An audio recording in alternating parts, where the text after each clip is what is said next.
Chapter 1096. Hearing this, Us smiled. I was wondering how a despicable person like Wang Hui would dare to get that adopted daughter pregnant. It turns out that he had calculated that you would give up your power because of this relationship. I've already made a decision. I'm just informing you now. The head of the Sher family was silent for a moment before he looked deeply at Oz. Confederation 191 is already declining. Wang Hui has also pressured me for a long time. If I don't give up my power, he will take away some of the core researchers and Wang Huiying. The laboratory needs a genius like Wang Huiying. Her future will bring Confederation 191 back to its peak. But she's just a test subject. Us was furious. The head of the Sher family's tone was calm. But you have to admit that only Wang Huiying can inherit Nani's mantle.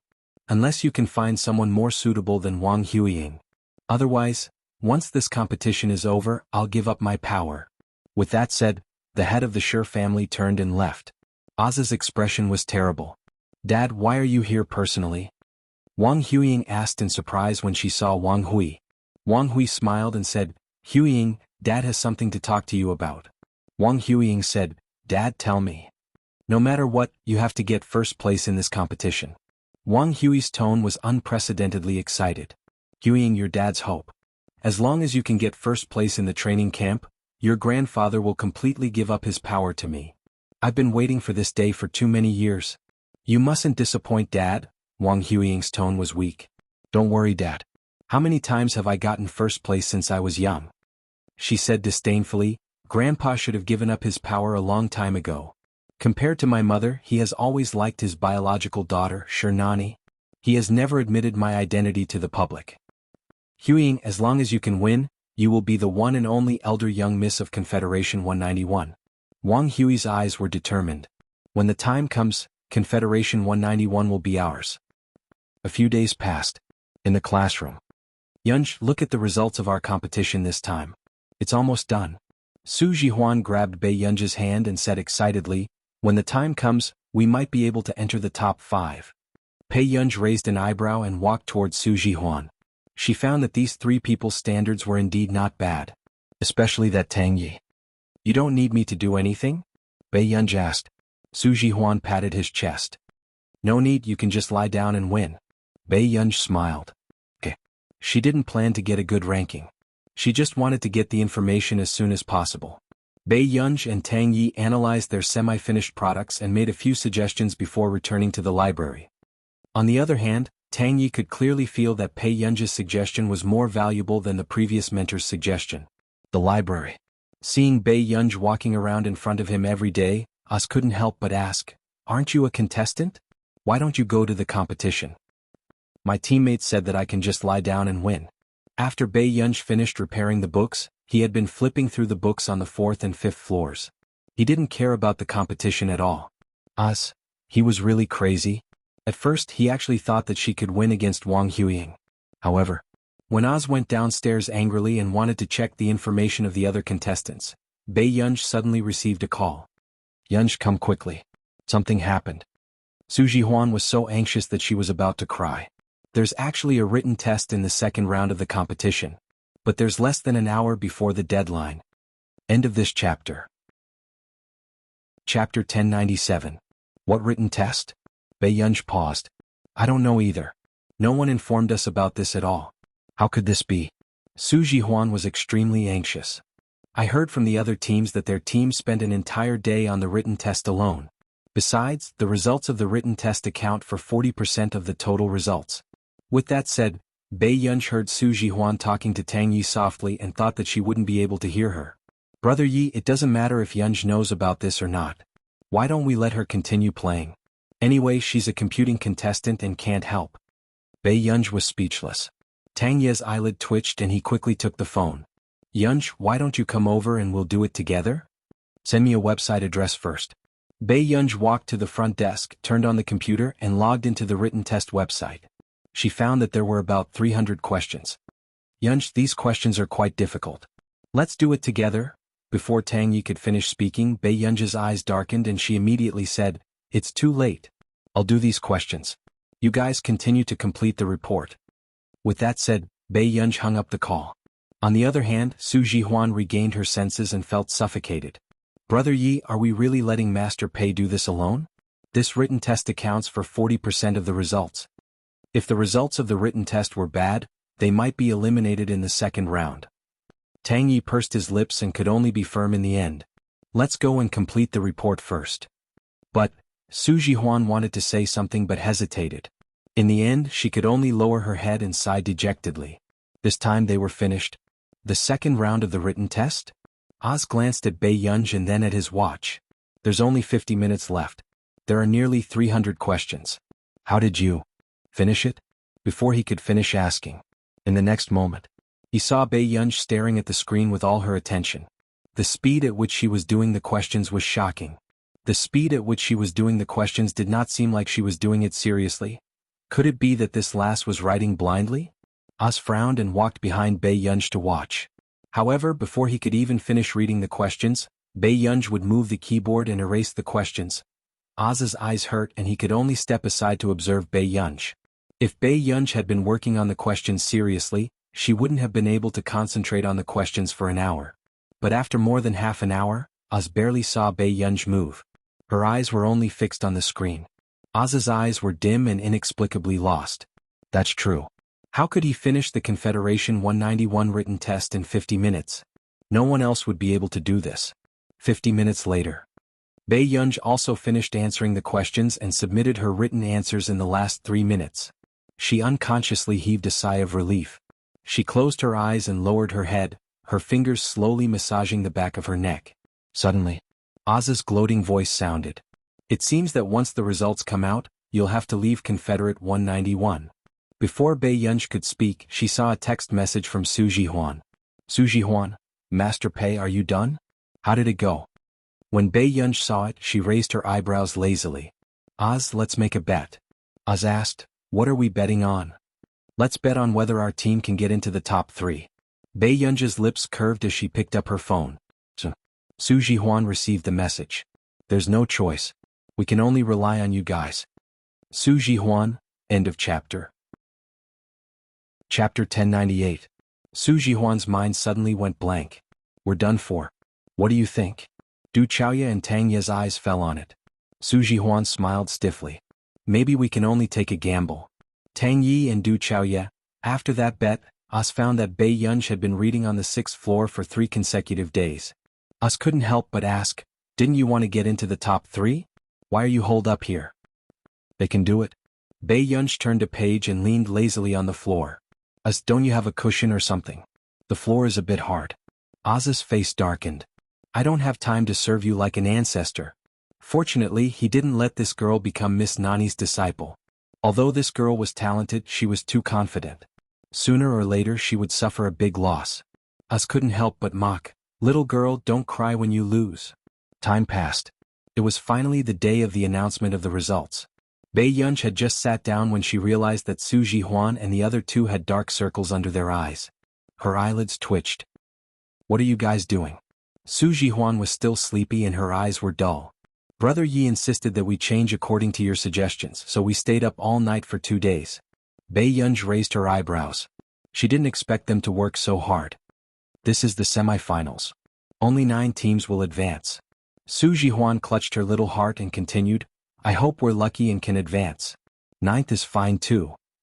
At this moment, Wang Huiying, who came in, happened to hear Su Jihuan's words. Her lips curled and a trace of slyness and ridicule flashed across her eyes. A few days ago, she happened to meet the instructor in charge of the written exam and asked her to help spread the news of the written exam to all the teams. Therefore, in order to get Su Jihuan and Bei Yunj out of the competition early, she specially sent someone to inform Su Jihuan and the others on the last day. She just wanted to see Su Jihuan and the others powerless and have their willpower collapse. The team member beside Wang Huiying laughed. I heard that Su Jihuan's team only found out about the written exam in the last hour of the written exam. It seemed that no matter how well they did, they might not be able to enter the top 9. Originally, I was worried that they would be a threat to us. When Wang Huiying heard the last sentence, her eyes darkened. She smiled and turned her head. Qi, do you think anyone can be compared to me? Seng Qi smiled stiffly. No. Suddenly, there was a commotion in the crowd. Look, isn't that the head of the Shi family from Confederate 191? My goodness, Patriarch Shi is here in person? Everyone was shocked, but they soon guessed the reason. Wang Huiying was the heir's daughter and the little Shi Nani of Confederation 191. Master Shi was probably here to see Wang Huiying take first place. Wang Huiying also straightened her back and couldn't help but smile. She had been waiting for this day for too long. Patriarch Shi is finally blind? He actually came to watch Wang Huiying's competition. Su Jihuan couldn't believe it. Next, Patriarch Shi smiled and said, "Thank you all for coming to participate in the competition. I'm just here to observe the competition today, so don't worry." After saying this, coincidentally the tutor arrived late and was still panting. "What's going on? Why is a tutor late?" Patriarch Shi frowned. I'm not." The tutor's expression was ugly and he didn't know what to say. But when he thought of the results of the team he had just run back to check, he couldn't help but feel his scalp go numb. End of chapter. Chapter 1099. Hurry up and announce the results of the competition. Patriarch Shi frowned. The mentor wanted to say something but stopped. He couldn't help but glance at Wang Huiying. But before he could announce the rankings, the old man next to him snatched his report card. "Old Han, what are you waiting for? Let me do it." Mentor Han's face darkened. Before he could speak, he was pushed aside by the old man. "I'm sure everyone can feel the difficulty of this competition. There's no other way. There are so many excellent contestants this year. We have to lower the score." The old man said happily, "Otherwise, if the gap isn't big, you won't be satisfied if you lose, right?" The contestants, they finally understood.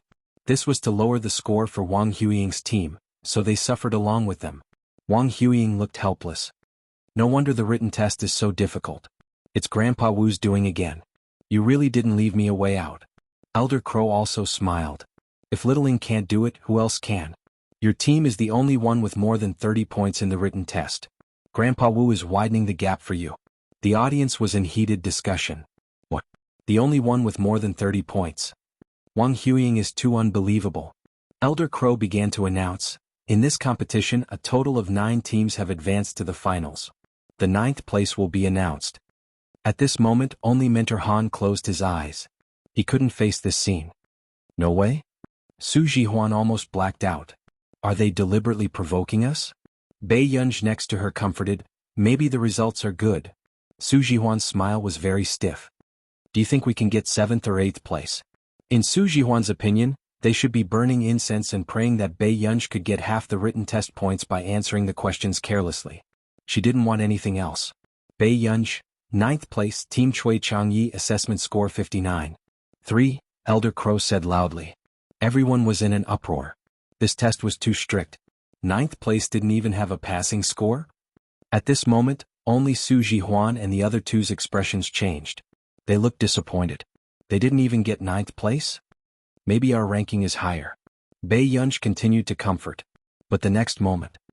8th place, Sangyi Yuan Hui team, assessment score 64. Su Jihuan and the other two. Was this father the world's toxic healer? Wang Huiying, who was observing this scene from the side, had a hint of ridicule in her eyes. The corners of her mouth unconsciously curled up, and her heart was completely at ease. These idiots were finally out.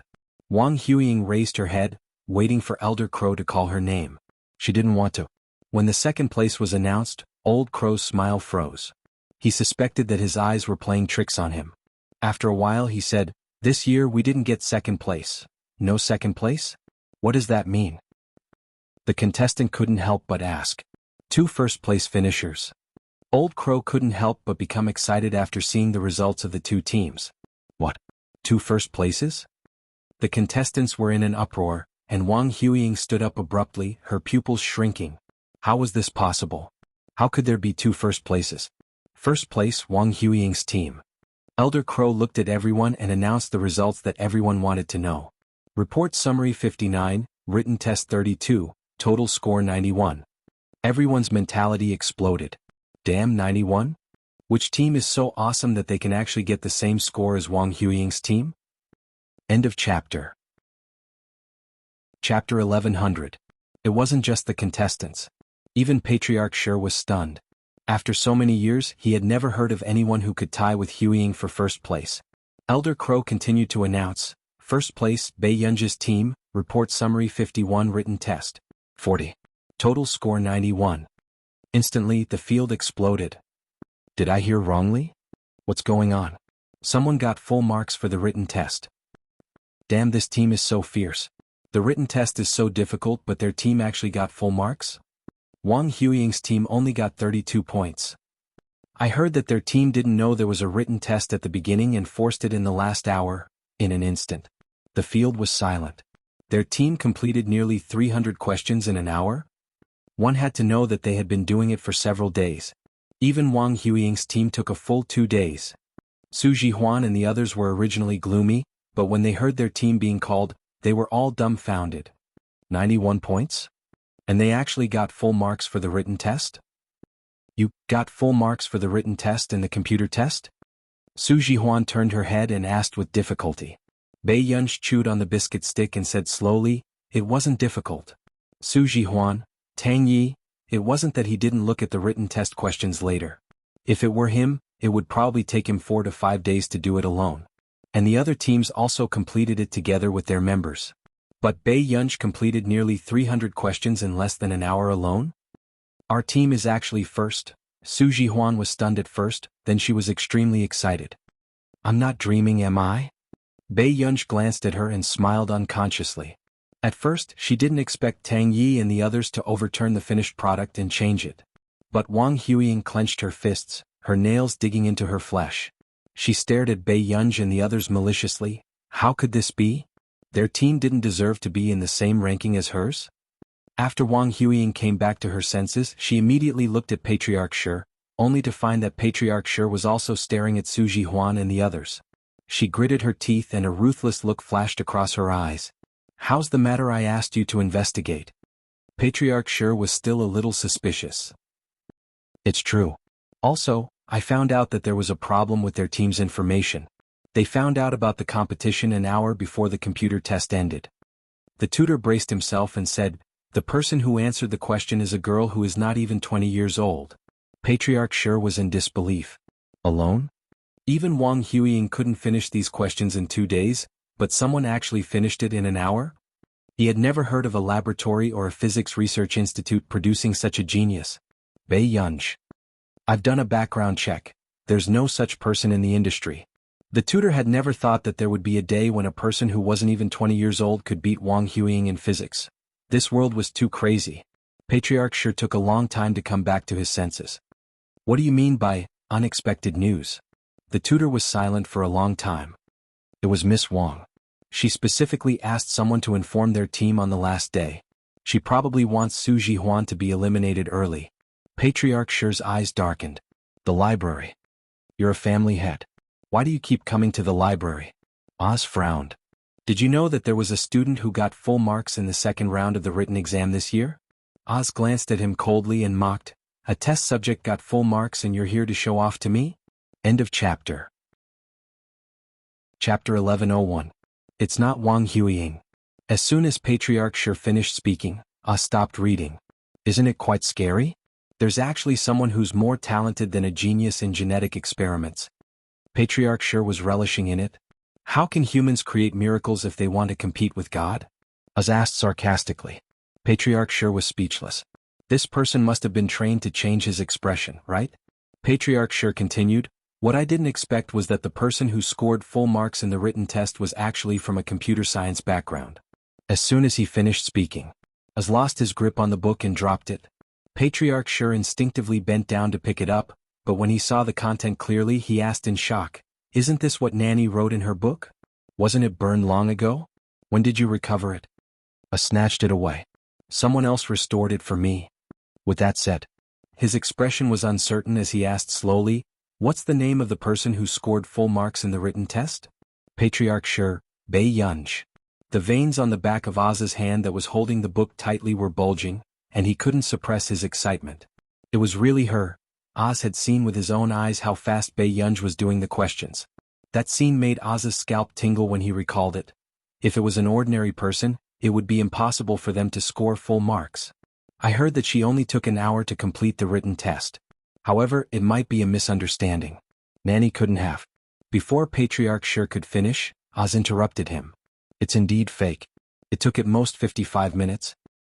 "What?" Patriarch Shi thought of something else. "Wait, how did you know?" Oz pointed at the front desk next to him. She's using your lousy computer.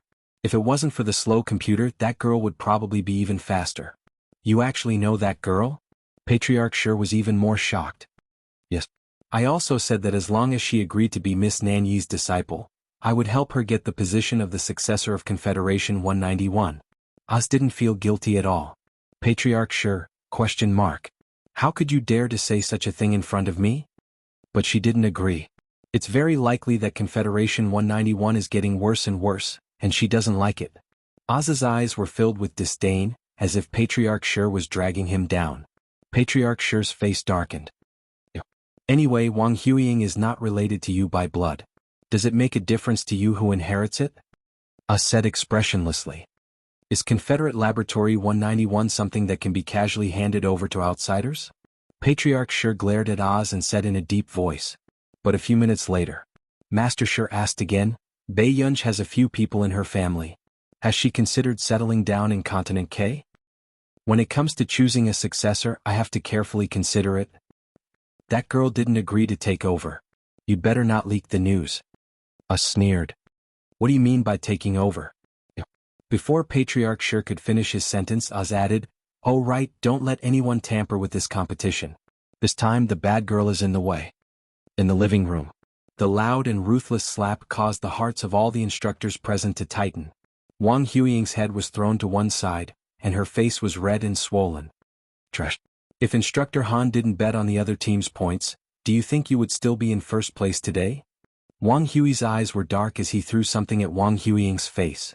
Take a good look. Do you have the right to get 59 points with your trashy results? End of chapter. Chapter 1102. Wang Huiying picked it up and looked at it. It was a comparison of her and Bei Yunj's results. Although Bei Yunj's team's results were slightly inexperienced in many areas, the key content was completely better than hers. Wang Huiying bit her lip.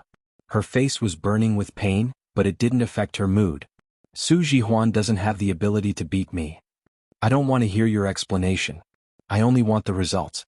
Wang Hui's gaze was malicious. He sneered, Wang Huiying, you can't even compare to this kind of trash team. Do you still expect your name to go down in history? His words fell. Soon Wang Hui's anger subsided slightly.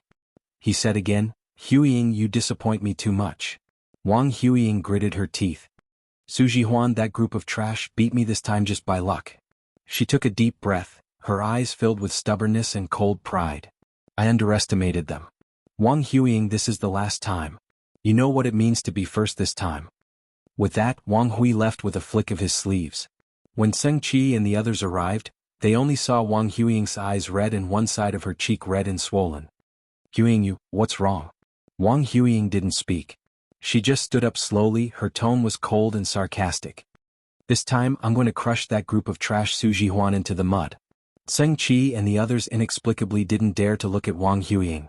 This was the first time they saw Wang Huiying's gloomy face. The library. Bei Yunj had just reached the 6th floor when she was suddenly stopped by someone. Girl. Bei Yunj turned and saw Oz looking at her coldly. This gloomy image was very much like a big villain who killed people like flies. But in the next moment, Oz just threw a cushion to her. Don't dirty the cushion. Bei Yunj's lips curved. Thank you, old master. Hearing this, Oz didn't leave like before. Instead, he was silent for a moment and said, You won. I can give you the information. But you really don't want to be the successor of 191? Even if 191 lost, there's still no research institute that can compare to 191. Bei Yunj was unmoved. Seeing this, Oz's eyebrows twitched and he threw another book at her. Bei Yunj flipped through the contents. This was even more valuable than the scientific data and information left behind by Shernani. The author's name was J.H. Do you like this guy's book? Oz asked tentatively. Bei Yunj's eyebrows twitched. He didn't expect Confederation 191 to have such a high standard of books. Oz knew Bei Yunj would like it. After all, very few people knew that the number one genius of Confederation 191 wasn't Shernani, but this foreign student. You sold it to me? Bei Yunj asked. Oz almost interrupted this guy's train of thought. If you get first place in the competition, I will give you all of this person's books. Bei Yunj's eyes flickered with a dark light. A moment later she returned the book to Oz. I'm sorry. I promised my master that I wouldn't join Confederation 191. Uz also began to hate this girl's cleverness. He was even angered by her cerebral palsy master to the point that his heart ached. Which dog was this girl's master? He actually didn't let his disciple join Confederation 191? The finals were coming. After Su Jihuan came back from drawing lots, Tang Yi and the others looked at the theme and report order and almost stopped breathing. There were a total of 10 themes and 9 teams to choose from. Chapter 1103. Brother Yi, I think I've used up all my bad luck for a year. Tang Yi was speechless. Congratulations. The corners of Du Chaoya's mouth twitched. Why don't we get Bei Yunj to do it? In the previous round, Wang Huiying's team probably didn't use their full strength. But now that the same theme was presented, wasn't this giving Wang Huiying and the rest a chance to torture them? But I've already asked Ge to sleep. She didn't seem to have rested yesterday. Su Jihuan said weakly. Let's do it. We can't leave everything to our companions. After Tang Yi finished speaking, a lazy laugh suddenly rang out behind him. But we're a team too. Tang Yi and the rest looked over instinctively. Su Jihuan jumped for joy. Yunj. Bei Yunj slowly placed the paper bag on the table. I brought you food. Thank you, Father Pei. Su Jihuan and Du Chaoya had already reached out to snatch it. What theme did you draw? Bei Yunj asked. After Tang Yi briefly explained, he was silent for a moment. Why don't you let us do it first this time? When it's about time, you can help us modify it. Bei Yunj thought for a moment. Okay. For a few days. Tang Yi and the rest were still diligently analyzing the data, and tutors often came to guide them. However, Tang Yi was careful and did not tell the tutor everything about the team's report. So, the tutor, who had just left Tang Ye's place, went to Wang Huiying's laboratory. Elder Ma, how's their progress? Wang Huiying asked. Elder Ma shook his head. That kid Tang Yi is very meticulous. He didn't tell me their content. Wang Huiying's eyes darkened and her expression was mocking. It's all right, Elder Ma. You can go back.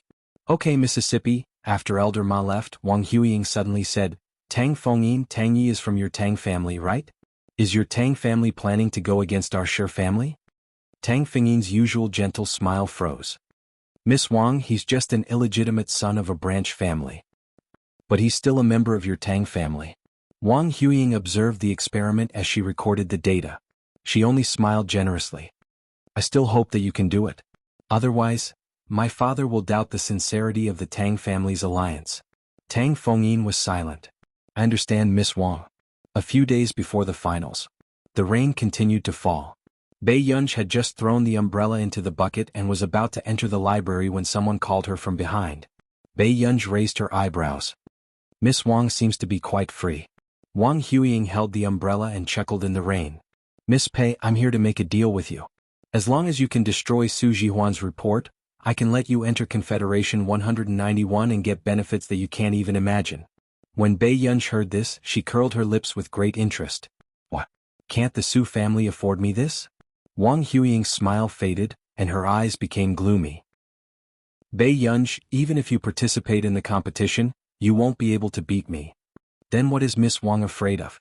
Bei Yunj smiled unhurriedly. Wang Huiying clenched her fists and sneered at Bei Yunj. Bei Yunj, you'll regret this. With that, Wang Huiying left. Bei Yunj was deep in thought. Before entering the library, she reminded Tang Yi and the others to protect the information and their own safety. But what was hard to believe was that Wang Huiying dared to make a move outside the laboratory building one day before the finals. Chapter 1104. At the hospital. Bei Yunj arrived very quickly, but when the elevator bell rang, he didn't expect Suyu to come out of the opposite elevator. His hair was still messy. Bei Yunj didn't look at him anymore. He had just left when Suyu followed closely behind. However, what Suyu didn't expect was that when he saw Su Jihuan crying until her eyes were red, he subconsciously opened his hand. However, what he expected was not Su Jihuan throwing herself into his arms like before. Instead, Su Jihuan didn't even look at him. She ran over and hugged Bei Yunj. Yunj, brother, you lost a lot of blood.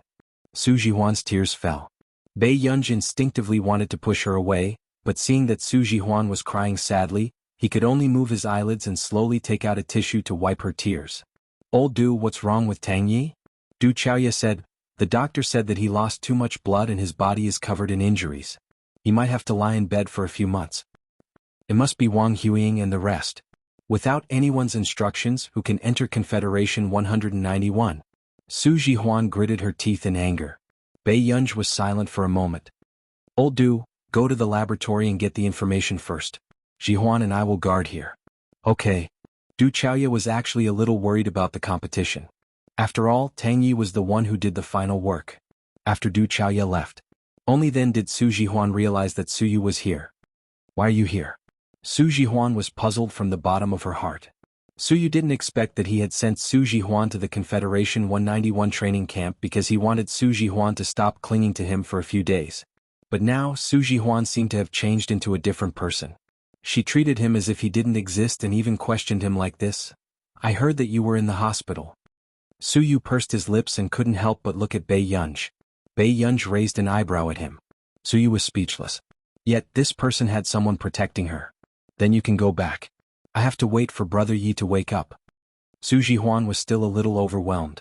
Her mind was filled with Tang Ye's blood. Su Yu was inexplicably frustrated. After glancing at Su Jihuan, he said coldly, up. With that said, Su Yu left. Only Bei Yunj looked at his back with interest. What kind of attitude is that? I'm not afraid that he'll be unhappy if he waits for too long. Just as Su Jihuan finished speaking, Du Chaoye called.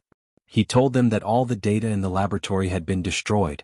As for the backup in his hands, he probably wouldn't be able to finish editing it in one night. Hearing this, Su Jihuan was so angry that her entire body was trembling. She wanted to fight Wang Huiying to the death. Is Wang Huiying sick? A cold look flashed across Bei Yunj's beautiful eyes, and she let out a long laugh. However, it was still hair-raising. When Du Chaoye came back, Bei Yunj asked him to bring her computer. Bei Yunj glanced at the sleepy Du Chaoye and Su Jihuan and turned on her computer again. Inside the folder was the content she had written some time ago. Coincidentally, it was also the theme of the competition. After a quick glance, she licked her lips and sneered softly.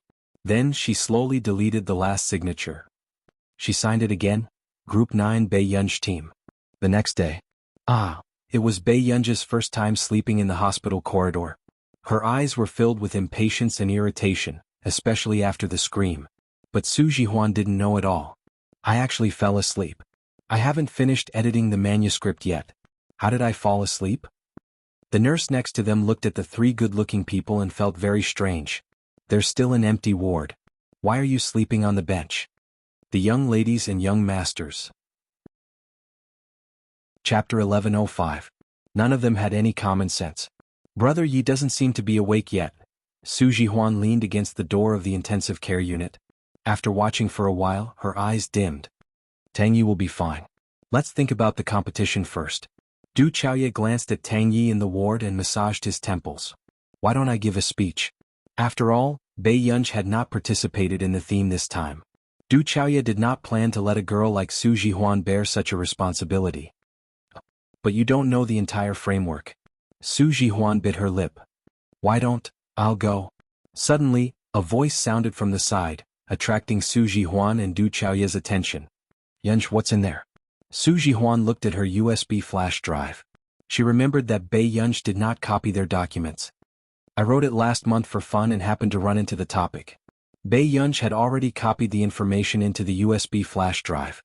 His index finger twirled the USB flash drive string lazily, his posture casual. Su Jihuan was speechless. She really didn't dare to believe his careless appearance. Daddy Pei, are you sure you want to use your own? Su Jihuan held Bei Yunj's hand tightly and wanted to struggle. I can't remember your content either. Bei Yunj said slowly without blushing or skipping a beat. At the venue of the finals. What no one expected was that among the judges today, the Shi family's head and the successor of 191 Wang Hui would actually be there. However, Wang Hui's expression did not look too good. It was obvious that he did not expect the Shi family's head to be a judge. However, at this moment, what was more eye-catching was that Bei Yunj and the other two were late. In the venue, only Wang Huiying's eyes were filled with mockery as she looked at the three late people. She thought that these three people would not dare to come. However, it was even better that they were here. Let the competition begin. With that said, the host invited the first team to present their results. Under the Shi family's head scrutiny, almost none of the other judges dared to give a high score. This made the scalps of the others turn numb. After a few contestants, no one got a high score. They all hovered between 70 and 80 points. Until Wang Huiying appeared. Su Jihuan and Du Chaoya looked at the PowerPoint behind Wang Huiying and felt an inexplicable sense of familiarity. She kept feeling that there were a few core points that were especially similar to what Tang Yi had written. However, not long after, the contents of the next slide made Su Jihuan and Du Chaoya's faces turn black. This slide was their team's PowerPoint, and Wang Huiying and the others had used it exactly as it was. What does Wang Huiying mean? Plagiarizing our content in broad daylight. Su Jihuan's anger reached its peak. At this moment, Wang Huiying smiled at Bei Yunj and the others. She obviously knew that Bei Yunj and the others had no evidence. And in Confederate 191, who would dare to touch her? Bei Yunj glanced at him unhurriedly, not saying a word the whole time. Until Wang Huiying finished. The judges gave him the highest score. 84. Next, Bei Yunj's team. Let's welcome Tang Yi to the stage. As soon as the host finished speaking, Bei Yunj stood up and said, "I'm sorry. My partner can't come to the competition, so I'll take her place at the last minute." "Aren't you taking our competition too seriously?" Wang Hui suddenly said sternly. "Who knew?" Bei Yunj glanced at him and sneered. "Does Mr. Wang need to shout at me for the Shi family's competition?" As soon as he finished speaking, the scene froze for a long time. This was the first person who dared to point out Wang Hui's weakness. He was a ruthless person. P.S. I don't have any ideas, so I wrote a little slowly. I'll write more today. I'll continue tonight. Chapter 1106. Only Su Jihuan suspected that Bei Yunj had just woken up and wasn't in a good mood, but as expected, Wang Hui's face darkened completely. However, Bei Yunj's tone was casual and her terrifying aura was hard to ignore. Her slender and beautiful hands slowly brushed through her long curly black hair. She smiled calmly, but there was no warmth in her voice. "Okay, it's not time to settle the score yet." Wang Hui was about to say something when he suddenly met Bei Yunj's curved eyes. Her beautiful eyes seemed to be smiling but not smiling, cold and terrifying. It made people shudder. Wang Hui's heart inexplicably skipped a beat. He was actually intimidated by this little girl. Patriarch Shi was also very surprised when he saw this scene. He had only seen Bei Yunj briefly before and only thought that this little girl was too eye-catching. But now he realized that she controlled the entire scene. Bei Yunj didn't look at the slides behind her. She just licked her lips and said in a lazy voice, "Hello everyone, I'm Bei Yunj. This report will be done by me and 3 other team members." As soon as she finished speaking, the slides behind Bei Yunj began to show the main topic. When the others saw the contents of the slides behind Bei Yunj, their expressions changed. The 10th topic was undoubtedly the most difficult of the 10 topics. Even Wang Huiying was very cautious in order to win this competition. She didn't dare to take the risk of choosing a deeper topic. However, the slides behind Bei Yunj started with a deeper topic. It was on a completely different level from the other contestants. If they were told that Bei Yunj's report was written by the top researchers of Confederation 191, they would probably believe it. What kind of monsters were the members of this team? Crouching tigers and hidden dragons? Not only did the contestants have a mental breakdown, but even the judges' faces stiffened after hearing Bei Yunj's smooth speech. Was she here to participate in the training camp competition? This level of content was already not something they could comment on. For some reason they felt like they had offended a big shot in the industry. The judges' scalps went numb and they didn't dare to give this score. Du Chaoya and Su Jihuan were also stunned. Su Jihuan's breathing stagnated. She wrote this for fun? Du Chaoya. Meanwhile, the onlookers who weren't afraid of blowing up the matter were still discussing. *CK, what kind of big shot is this Group 9 doing? Slapping the opposing genius group's face round after round? If I were Wang Huiying, I would be so angry that I would vomit blood. One of them, a fan of Bei Yunj, couldn't help but feel his blood boil. Master Pei, how is this a slap in the face? This is clearly a strafing shot. Other than her, no one else survived, at this very moment.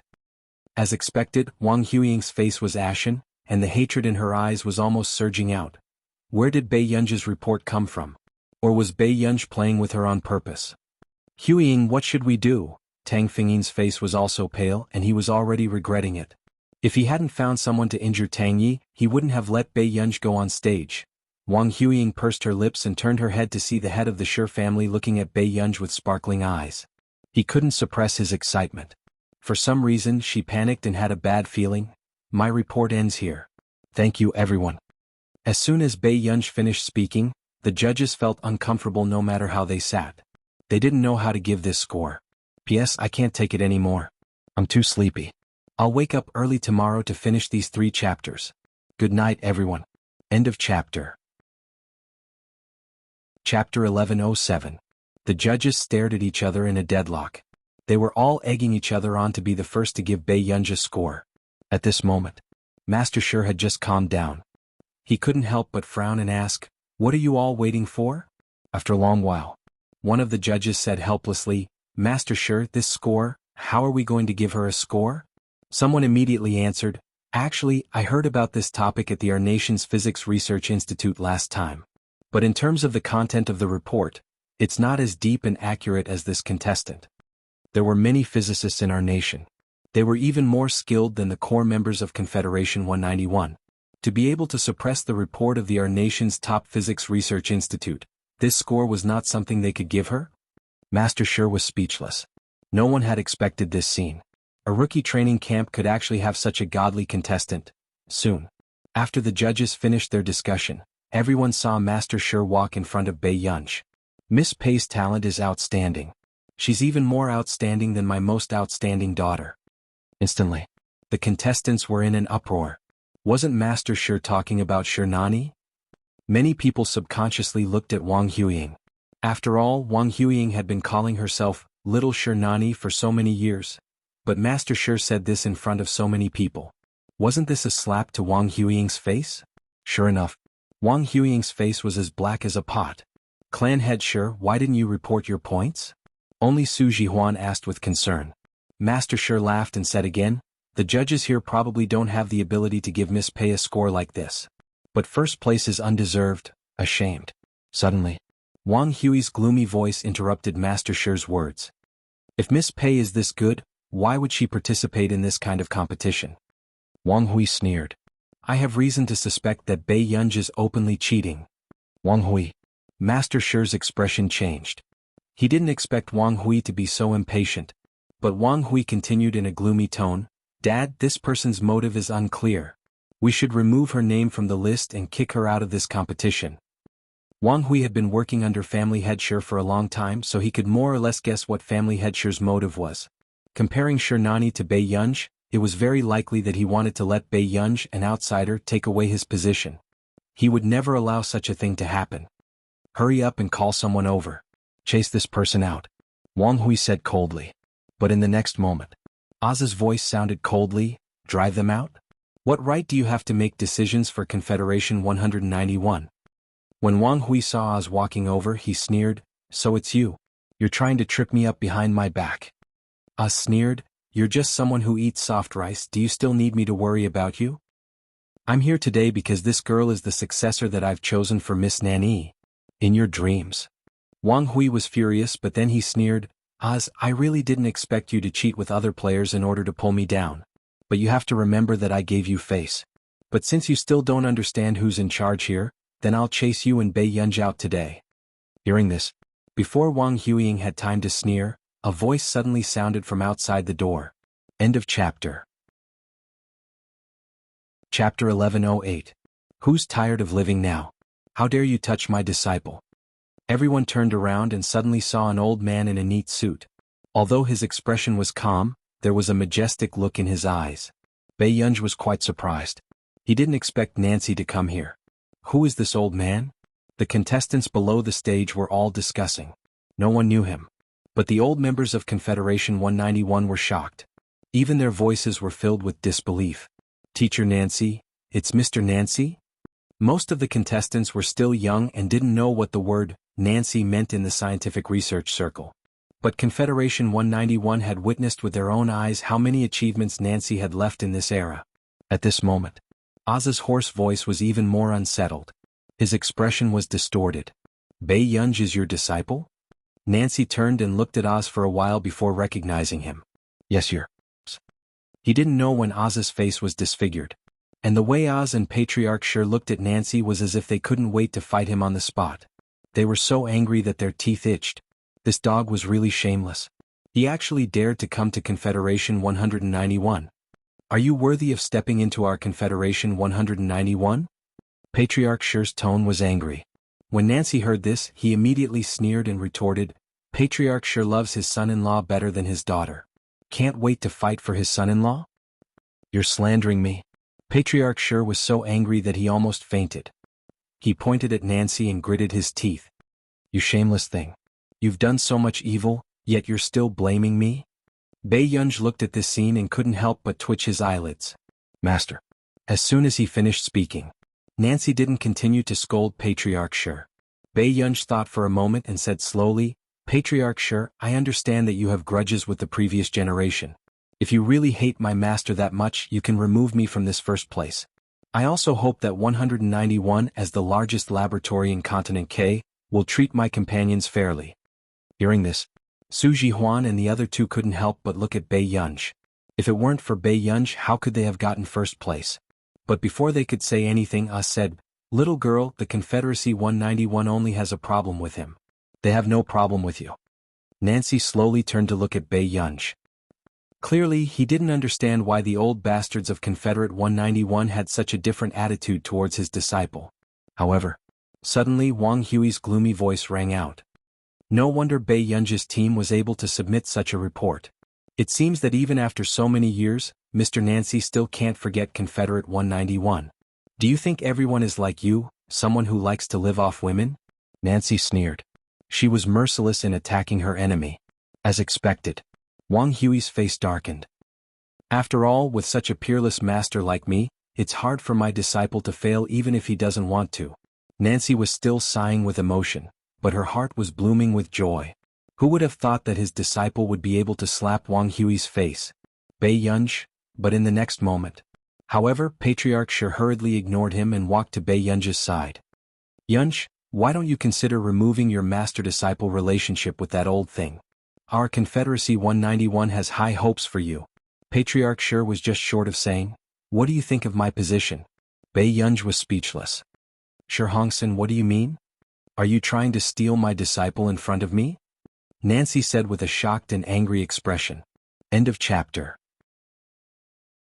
Chapter 1109. The head of the Shi family couldn't hold back his anger. Nancy, so what if I poached your disciple?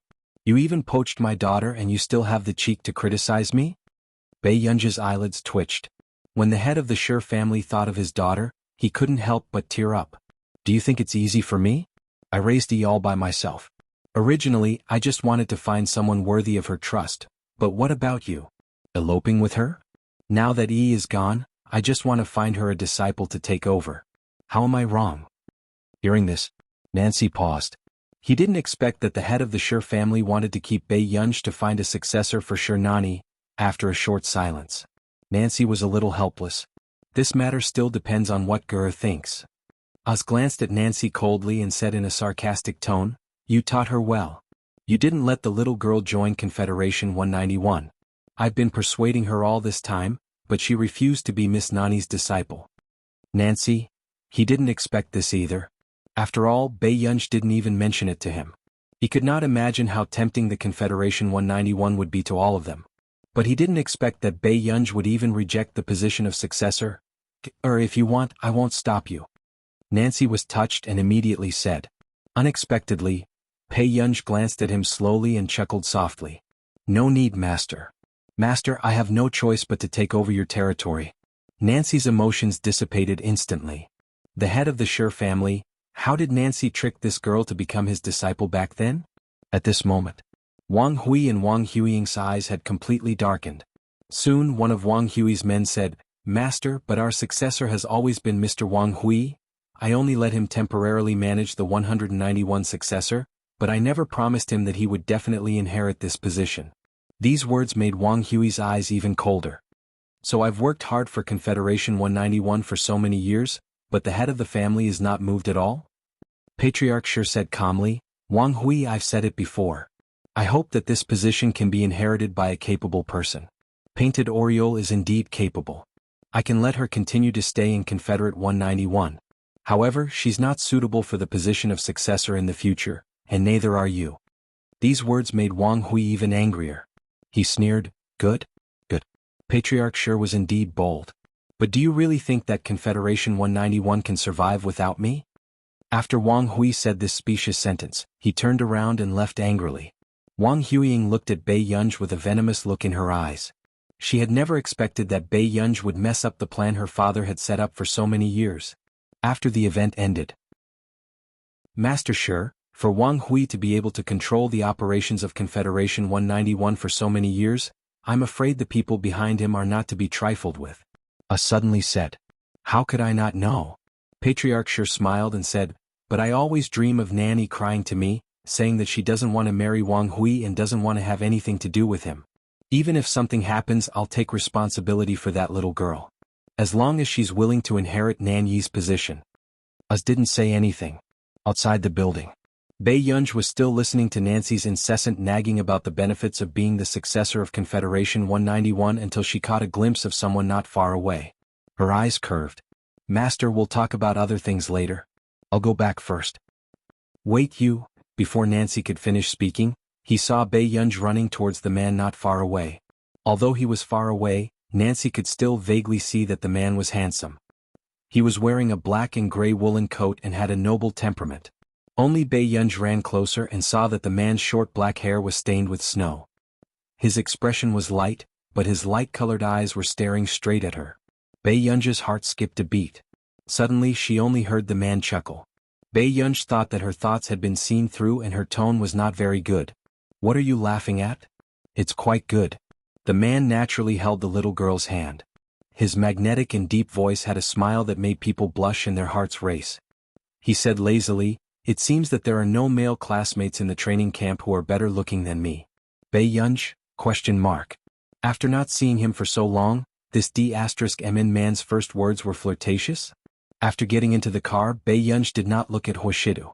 But after a while, Bei Yunj felt that something was wrong with this route. She asked, where are we going? The man said unhurriedly, Luocia's place. Bei Yunj, you don't want to go? Just help me test a new machine, okay Yin? The man's deep voice was extremely seductive, but his hand gently pinched her palm and rubbed it gently, making her heart itch. They walked into Luocia's laboratory. Luocia also had a sour expression on his face, but he did not expect to see Bei Yunj's expression when he looked up. This person was even better at showing expressions than him. Luocia sneered and could not help but glance at Huashidu. How did Bei Yunj look like there was something wrong with him? Miss Pei has been sent here by Master Du time and time again. Could there really be a problem? Bei Yunj heard Luocia's probing and looked up at him. But in the next moment Luocia mocked, if your heart is really twisted and you like to find trouble with others, this is an education problem. I can't help you. Bei Yunj sneered. Dr. Luo is still single and likes to go around acknowledging relatives and educating them. If you really have some hidden illness, why don't you go see a doctor? Instantly, Luocia's face darkened. What did Bei Yunj mean? Did she say that he had a problem in that area? Outside the door, Zhou Yu walked to Huashidu's side and reported about Confederation 191. Huashidu raised his eyebrows. He did not expect Shi Hongxin to be willing to pass his position to Bei Yunj. Zhou Yu glanced at Huashidu and said, Master Du, this Wang Hui is also valuable to us. After all, Wang Hui was also a chess piece that Huashidu had set up in Confederation 191. Therefore, when Wang Hui contacted Zhou Yu through someone and hoped that Zhou Yu could help him, Zhou Yu hesitated. Zhou Yu, you've gone overboard. The man's voice was indifferent, but there was no warmth. Zhou Yu wanted to say something but hesitated.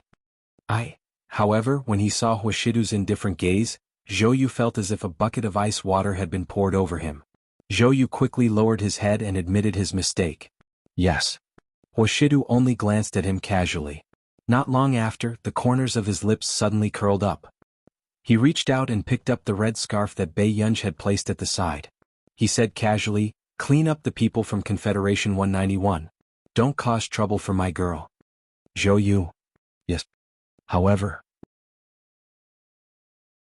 Chapter 11:10. Mr. Wang, will that person help us? Wang Hui's men started to feel uneasy. Hearing this, Wang Hui gritted his teeth and sneered. Definitely. But even if he doesn't, I have a way to let that little girl know what's good for her. Had he spent so many years in Confederation 191 for nothing? Shi Hongxin was really ridiculous. He actually thought that a little girl could replace his position? In the laboratory. Boss, this girl looks very normal. Is there really a problem? The experimenter in the observation room asked softly. Luocia sneered. Is there a problem? Master Du treats her like a treasure. What problem can there be? If there was a problem with Bei Yunj, it was because Huashidu had spoiled her. Luoxia didn't care. But in the next moment, Luoxia suddenly heard a loud noise in the laboratory. When he reacted, his eyelids twitched and he immediately ran over to Bei Yunj. But he saw Bei Yunj standing by the side with a normal expression. He didn't notice the coldness in Bei Yunj's eyes that had not completely disappeared. And there was a crack on the surface of the latest machine he bought. Luoxia's expression also cracked. "I'm sorry, Dr. Luo. I accidentally bumped into it." Bei Yunj's voice sounded unhurriedly. Luoxia even had the thought of strangling Bei Yunj to death.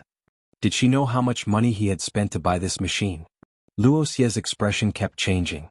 The observer beside him immediately whispered to Bei Yunj, "Miss Pei, come out quickly. Boss's heart is aching." Bei Yunj was speechless. Not long after, Bei Yunj left with the observer. She asked casually, "Is this machine very expensive?" "It's not too expensive. Boss only got this machine because he asked for favors. Also." The observer looked around and immediately said to her sneakily, "My boss bought this machine specially for the goddess." "Goddess?" Bei Yunj's first thought was Lai Yunqing.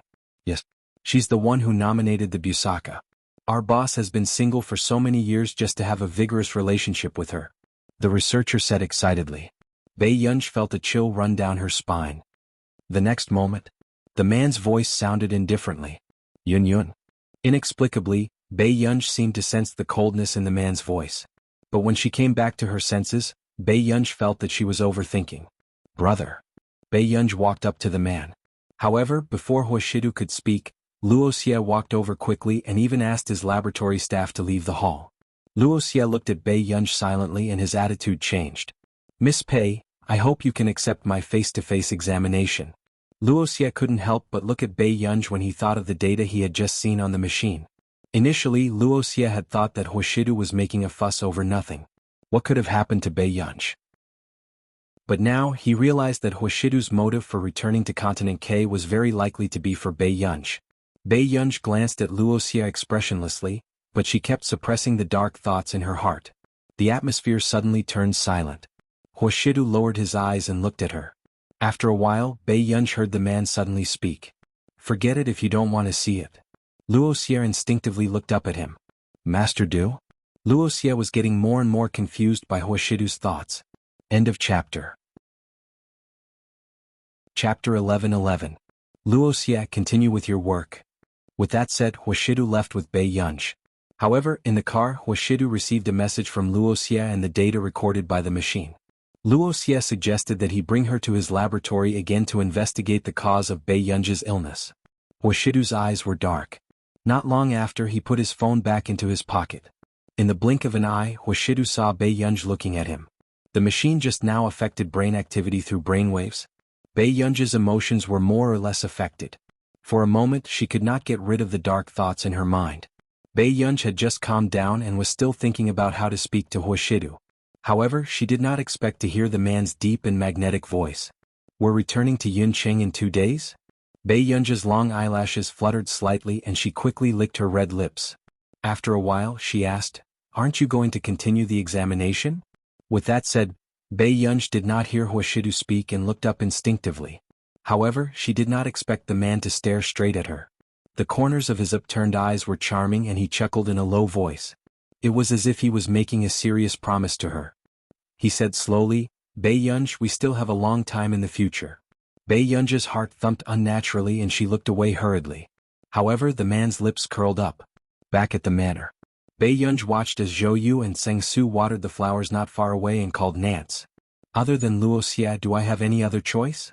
Nance did not expect Bei Yunj to take the initiative to talk to him about this one day. He snorted.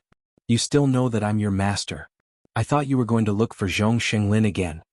Nance quickly got to the point. "Yunj, Luoxia is your most suitable choice now." Bei Yunj was speechless. Now, Bei Yunj's scalp turned numb at the thought of what the experimenter had said about a romantic relationship between an older woman and a younger man. "Change it." Bei Yunj was silent for a moment. "Besides, I don't want anyone to know about it for the time being." "Do you not want others to know, or do you not want your brother to know?" Nancy smiled. Bei Yunj, other than Huashidu, there was no one else who said that. Nance knew that Huashidu's identity was not simple. He had also heard Zhong Shenglin mention Huashidu before.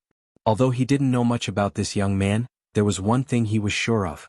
Perhaps even Bei Yunj herself didn't know what this man thought of her. Thinking of this, Nancy could not help but ask, why can't you figure out such a simple question? After a while. Only then did Nancy hear her clear and melodious voice ring out. Master, it's not like I can figure out everything. Nancy was stunned. After he came back to his senses, he remembered that Bei Yunj was only 19 or 20 years old. However, the more he interacted with Bei Yunj, the higher his expectations for her. It was easy for people to fall into a fallacy with such a genius. She had to be more knowledgeable than everyone else. Suddenly, Bei Yunj's voice interrupted his thoughts. She smiled lazily. Master, I can inherit Madam's Confederation 191, but there's a score that I haven't settled yet. What score? Confederation 191. No one understood why a group of people would suddenly appear. When they saw Wang Hui, they suddenly attacked him and beat him up until he couldn't even get up. Half a day later. Wang Huiying had just rushed to the hospital when she didn't expect to be slapped by Wang Hui out of nowhere. P.S. There are 2 more updates. If nothing goes wrong, there should be a mini update soon. End of this chapter. Chapter 11-12. Seeing this scene, a woman who looked similar to Wang Huiying hurriedly supported Wang Huiying. Why did you hit your child? Your daughter came to the hospital to see you out of kindness. Shi Ruzhen's heart ached. You should ask her. She can't even compete with Bei Yunj. Isn't it embarrassing? Wang Hui's long-suppressed anger finally exploded. He pointed at Wang Huiying and scolded her. Wang Huiying covered her face with her hands. Her hair covered half of her face. After a long time she said gloomily, those people today must be Bei Yunj's men. Wang Hui's face darkened. He thought about how he was beaten up in Confederation 191 and his tone became even worse. How did you know? I asked the Tang family to teach the illegitimate son of the Tang family a lesson. He's her teammate. Wang Huiying's hatred for Bei Yunj grew stronger. Bei Yunj was really arrogant. She actually hit her father. Wang Huiying, you? Wang Hui's eyes darkened. He sneered angrily. I didn't expect you to become so useless after so many years. Wang Huiying was his most successful genetic experiment subject. How could she be defeated by an ordinary person? Wang Huiying seemed to have been provoked. Her voice was sharp and she sneered. Useless? Father, don't forget that if it weren't for me, grandfather wouldn't have considered letting you inherit the laboratory. But Wang Hui was even more furious when he heard this. How dare you talk back to me? Shi Ruzhen immediately protected her daughter. Huiying didn't mean to provoke you. Don't treat your daughter like this. I treat her like this? How much effort did I put in to nurture her? Look at the result. She can't even compete with a wild girl who came out of nowhere. Now Shi Hongsen wants to pass his position to a wild girl? Wang Huiying's expression became even more twisted when she heard this. Brother Hui, I have a solution. Shi Ruzhen said immediately. Wang Hui frowned. What solution? Old Mr. Dongshi. Shi Ruzhen looked at Wang Huiying's red and swollen face, and a trace of heartache flashed across her eyes. Soon she said, Elder Dong is father's teacher and the person with the most authority in Confederation 191. Father has always respected him. Therefore, as long as Elder Dong opposes father, there is still room for negotiation. Shi Ruzhen continued, Elder Dong hasn't asked about anything in the laboratory in the past few years, but he has always favored Huiying. After listening, Wang Hui's complexion finally returned to normal, but Wang Huiying's gaze was malicious. This time she would not let Bei Yunj off the hook. The college entrance examination was approaching and Bei Yunj had been receiving news from Qin Luyin and the other 2. He was even pulled into a group chat, and the 3 of them took turns sharing the poisonous chicken soup that they had gotten from God knows where. Little clever trick that exploded in the college entrance examination circle. Her parents actually raised her to be the city's top scorer. Tens of thousands of parents who took the college entrance examination express regret that they did not buy these for their children. You're only 3 minutes away from the college entrance examination dark horse. In fact, Bei Yunj even saw by chance that Qin Yu had retracted an article. Parents did all this to raise the confidence of children with poor results for the college entrance examination. The corners of Bei Yunj's lips twitched. Then he left the group chat expressionlessly. Suddenly, what's going on? I heard that you rubbed Wang Huiying. Chapter 11-13. Bei Yunj threw her phone on the table and said casually, Do you have a problem with that? Si Qingyan was speechless. It had been a few months since they last met, But this person's temper had not decreased. No problem. However, I've long heard that Wang Huiying used you as a stepping stone back then. Everyone said that only she could surpass you. Si Qingyan raised an eyebrow, gloating indescribably. Wang Huiying probably wouldn't have thought that she was the one being hammered. Did you come to Continent K just to gossip? Bei Yunj asked slowly. What nonsense are you talking about? It's all because old Master Zhong couldn't bear to use his ultimate move and let you compete with Lai Yunqing, so he called me here. Bei Yunj asked excitedly, you won? Si Qingyan did not deny it. Of course. After all, Si Qingyan had become a professor at Yunqing University at such a young age. Of course his talent was not bad. Besides, with Bei Yunj giving him endless pressure, Si Qingyan had not dared to rest for the past year. After dinner, Bei Yunj and Si Qingyan had just gone downstairs when they unexpectedly encountered a robbery in the mall. The sound of a gunshot caused a commotion on the field. Continent K was not like Country A. Even the well-guarded wealthy district would occasionally have bandits enter. Not to mention the chaotic city. Si Qingyan almost cursed. He had just won the competition and wanted to walk around Continent K, but he did not expect to encounter such a thing on the same day. Those who don't want to die, squat down. The man with the weapon was still holding a boy. With that said, the citizens who had yet to escape did not dare to move. Even though such things often happened in this city, no one could avoid the fear of death. Yunj, let's go upstairs first. Si Qingyan was about to bring Bei Yunj upstairs and call the police, but in the next second Bei Yunj walked downstairs. Yunj? Before Si Qingyan could pull her back, Bei Yunj's eyes swept over the three people with guns. Do you want a hostage? What do you think of me? Bei Yunj's words angered the criminal gang. Do you have a death wish? Bei Yunj slowly took off her watch and threw it accurately to the side of the clear pool. She raised an eyebrow and was indescribably arrogant. Sir, that watch is worth the value of everyone here. Si Qingyan was speechless. The crowd, is this the time for you to show off your wealth? True enough. When the man with the gun saw the watch that was worth nearly 100 million yuan, he could not hide his greed. He immediately asked Bei Yunj to go and exchange the hostage. Si Qingyan said, Bei Yunj, you, hurry up and call the police. Bei Yunj left after saying that. But in the next moment, the man with the spear didn't let the little boy go. Instead, he suddenly picked up a dagger and stabbed Bei Yunj's snow-white neck. Another idiot who isn't afraid of death. He sneered disdainfully. A rich man who came out of the ivory tower is really idealistic. Bei Yunj slowly glanced at the exquisitely dressed little boy and roughly knew why the criminal was unwilling to let him go. Bei Yunj was silent for a moment before he said slowly, Are you really not letting him go? Cut the crap. Get your parents too. Before the criminal could finish speaking, a painful howl attracted everyone's attention. No one thought that an exquisite and beautiful little girl could do such a thing. Then, the two accomplices of the criminal quickly aimed their weapons at Bei Yunj. End of chapter. Chapter 11-14. What was faster than the two criminals was the gun that Bei Yunj had just snatched. The two criminals' hands were covered in blood. Their faces were twisted in pain, but they did not have the time to pick up the gun. Try picking one up. Suddenly Bei Yunj's half-smiling voice landed in their ears. It was very frivolous. Let's see if I'm accurate at shooting. As soon as she finished speaking, not only the criminals but everyone else also felt a chill run down their spines. No one dared to pick it up. After all, this girl could shoot through their hands from such a long distance. A shadow of fear covered their hearts, and the burning pain in their hands was unbearable. It was obvious that this girl had practiced before.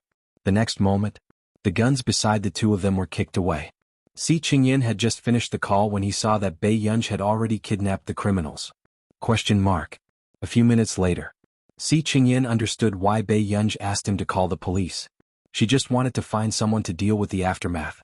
It was not only Si Qingyan. The police car that came also felt a chill run down Bei Yunj's spine. Miss, from such a long distance, have you practiced before? He had been a police officer for 3 seconds, but he did not have such accurate marksmanship. I played for 2 years. After Bei Yunj finished speaking slowly, Si Qingyan's scalp went numb. Did this person have 100 hours a day? It was fine if she knew computer science, mathematics and physics, but she had even played with such bloody things. There's also a little boy inside. He must have been kidnapped. After Bei Yunj reminded him, Si Qingyan pulled her away and reprimanded her, saying that she was not afraid of losing her life. After listening for a long time, Bei Yunj finally realized that the watch Qin Luyin had given her was still in the pool. However, when Bei Yunj went to pick it up, the watch was already gone. In this world, people are not what they used to be. Si Qingyin gloated as he felt pity. These people are really worse than you. You saved them, but someone stole your watch in the chaos. Bei Yunj, now that things had come to this, he could only buy another one that was exactly the same. With this plan in mind, Bei Yunj returned home. However, the next day she heard Si Qingyin say faintly that there was no second watch that was identical to the one she was wearing. Qin Luyin had bought this watch because it was unique. A few days later, Bei Yunj was visited. Master Shi, Yunj, there's a banquet in 2 days. Bei Yunj sounded a little frustrated. I'm not free. For the past few days, she had been looking for help to see if she could contact someone to make a high-quality imitation watch. Patriarch Shi and Nancy looked at each other. Soon, Nancy whispered, "Dear disciple, this banquet is being held by the Bai family. You have to go." Nancy heaved a sigh of relief, gritted his teeth and said, "If you go, the ceremony of the successor of the Confederation can be postponed for half a year." "All right." Bei Yunj quickly agreed. But Nancy was about to get into a fight with Patriarch Shi. The Bai family. Bei Yunj was still on the phone with Song Yao. To be precise, Bei Yunj was reprimanding Song Yao unilaterally. As the college entrance examination approached, Song Yao actually took on a script at the last minute. Although Song Yao heard that Bei Yunj was laughing, she did not doubt that if Bei Yunj was in Yunqing, she would probably come to mess with the production team. Before she hung up, Bei Yunj heard a discussion not far away. "Akel, I really didn't expect you to save little young master. I heard that those people all had guns. And the old madam, I heard that she almost knelt down for you on the spot." The voices on Song Yao's side were too noisy, but Bei Yunj could hear everything clearly. End of chapter. Chapter 11:15. The girl who answered just smiled and said, "I just happened to bump into him." With that said, Tong Li quickly changed the topic and walked to a corner. No one paid attention to the girl's conversation. Suddenly someone asked, "But Akel, why do you have such an expensive watch?" Tong Li's smile froze and a hint of panic flashed across her eyes. However, she quickly said softly, "It's my mother's." Hearing this, the others tactfully shut up. If they had known earlier, the fact that Tong Li was chased out of the Tong family was not a secret in the circle. However, they did not expect that the head of the Tong family would like his lover so much that he would even give her a 9-figure watch. No one noticed that Tong Li could not help but cover the watch on her wrist with her shawl. At the same time, she also covered her trembling hand. 2 days ago, when she was taken away by the Bai family, she panicked and thought that the owner of the watch had come looking for her. However, she did not expect that it was the young master of the Bai family who came looking for their benefactor. Tong Li felt even more depressed. If the young master was not blind, she might have been criticized by everyone for taking that watch in the chaos.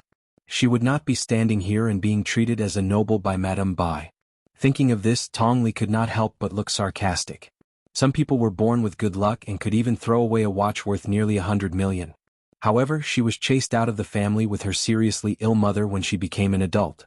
Now she had to rely on others' kindness to gain their attention. "Akel, congratulations." Tong Li turned around and saw that Wang Huiying had come to greet her. She was a little flattered. Huiying. However, on second thought, the Bai family's status in Continent K was comparable to the Confederation 191. It was only right that Wang Huiying came to greet her. "I just came from Elder Dong's place and brought you good news. Elder Dong has agreed to accept you as his disciple." After Wang Huiying finished speaking, Tong Li was overjoyed. Really? It was difficult to walk in the scientific research circle in Continent K without connections. Tong Li never dreamed that Elder Dong would be willing to accept her as his disciple. "Of course it's true. Akel, you're not bad." Wang Huiying smiled. She was not wrong, but Wang Huiying knew that there was another reason. Even Elder Dong wanted to give the Bai family face. Many people had heard the news that the Bai family wanted to adopt Tong Ying as their daughter. Clearly, Tong Xia was going to have a meteoric rise. A dark look flashed across Wang Huiying's eyes. She smiled and said, "If that's the case, it won't be a problem to enter Confederation 191. His words made Tong Yi unable to calm down. However, it was the first time Tong Yi was surrounded by so many people. He couldn't help but smile. "Compared to Huiying, I'm just an ordinary person." Wang Huiying's gloomy mood in the past few days was completely relieved because of Tong Ying's words. Unfortunately, from the corner of her eye, Wang Huiying saw Pei Yunj, who was staring at someone. A trace of mockery flashed across her eyes. She didn't even need to think to know that Master Shi was the one who sent him here. Thinking of this, she immediately walked over. Miss Pei is alone. Don't you want to make some friends? When Wang Huiying saw that Bei Yunj was being ignored, she couldn't help but poke at her. Who knew? Bei Yunj hung up after saying something to the person on the phone. He turned around and sneered. Miss Wang, you're quite worried. Why don't you let Mr. Wang stay in the hospital and make some more friends? Wang Huiying's face turned ashen. She didn't expect Bei Yunj to dare to mention it. You. When Tong Li saw Bei Yunj, she felt an inexplicable sense of familiarity. End of chapter. Chapter 11:16. At that time, Bei Yunj was dressed so tightly that Tong Hua did not recognize her. Bei Yunj, you have to know that you don't have the right to attend this banquet. Wang Huiying gritted her teeth and sneered. This was the first time Wang Huiying had openly challenged someone. Many people were surprised. However, most of them were just here to watch the show. Offending Wang Huiying would not end well in Continent K. Sure enough, the butler came over because of the commotion. What's going on, Miss Wang? The butler asked hurriedly. Does the Bai family invite just anyone? I feel like I'm lowering my status. Wang Huiying's tone was cold.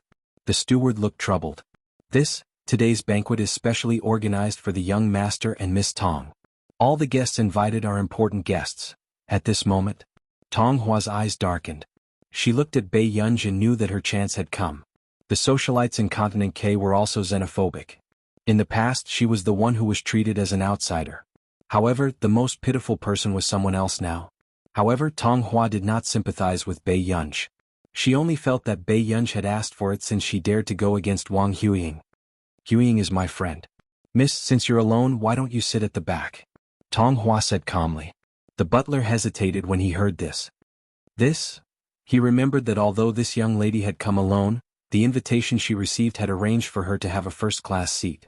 It's not considered rude. The people at this table are all people like Elder Dong and Master Shi. Tong Hua's tone was gentle. She even smiled at Bei Yunj and asked, Miss Pei, you should understand, right? As soon as she finished speaking, Bei Yunj's gaze slowly swept over her. Tong Hua clenched her fists unconsciously. She felt an inexplicable pressure. However, the next moment. He only heard Bei Yunj scoff softly, but she did not say a word. Obviously, she did not take them seriously. Tong Hua's smile froze for a moment. Suddenly, someone congratulated them from not far away. Everyone turned around and saw that it was Madame Bai. Aku, are you still adapting here? Madame Bai looked at Tong Yi with a gentle gaze. She took her hand and attracted the envy of many people. Tong Li saved the young master of the Bai family.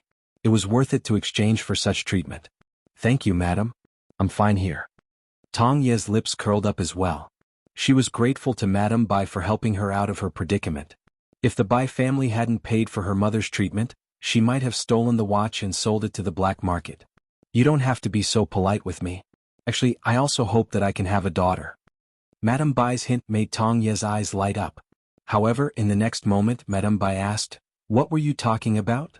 Tong Yi immediately said stiffly, Nothing important. We were just chatting. When Madame Bai heard this, she didn't pay much attention to it.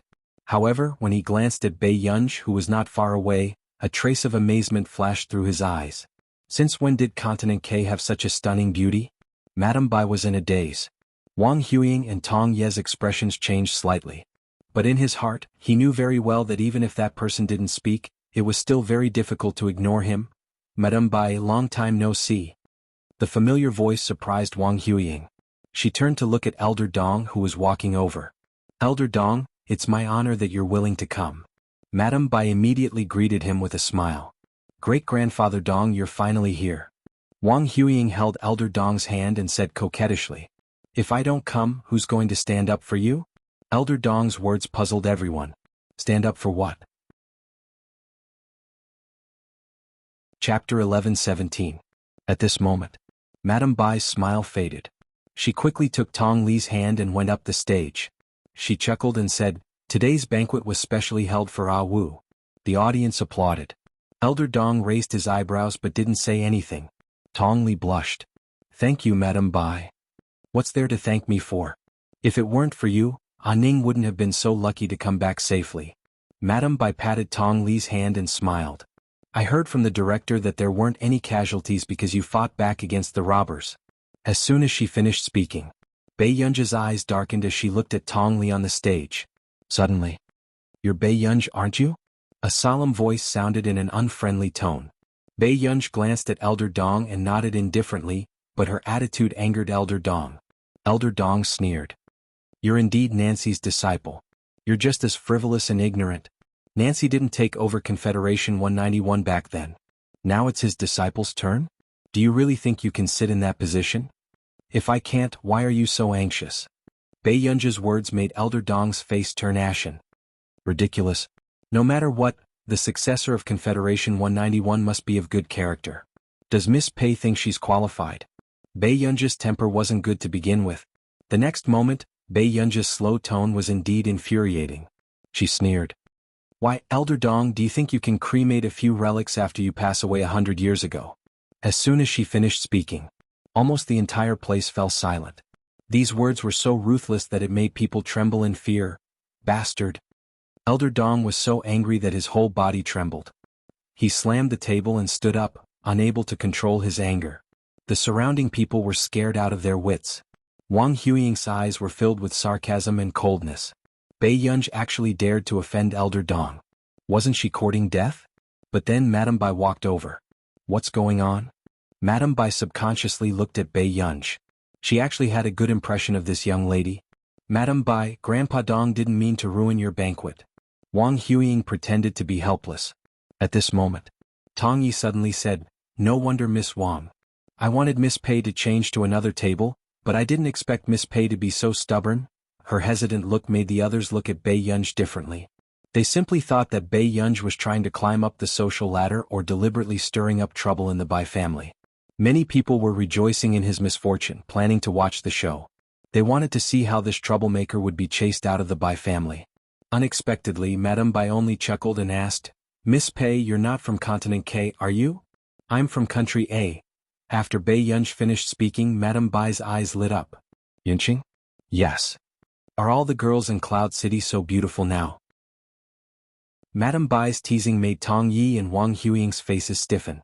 When Elder Dong frowned, Madame Bai said, "Elder Dong, today is the Bai family's banquet. I hope you can give us some face." Since Madame Bai had said so, Elder Dong couldn't say anything no matter how bad his expression was. On the other hand, Tong Yi pursed her lips, feeling gloomy. Madame Bai had never been easy to talk to. Even she was close to Madame Bai because she saved young Master Bai. But what right did Bei Yunji have? Tong Yi immediately said, "Miss Pei, aren't you going to apologize to Elder Dong?" Chapter 11:18. No one said a word.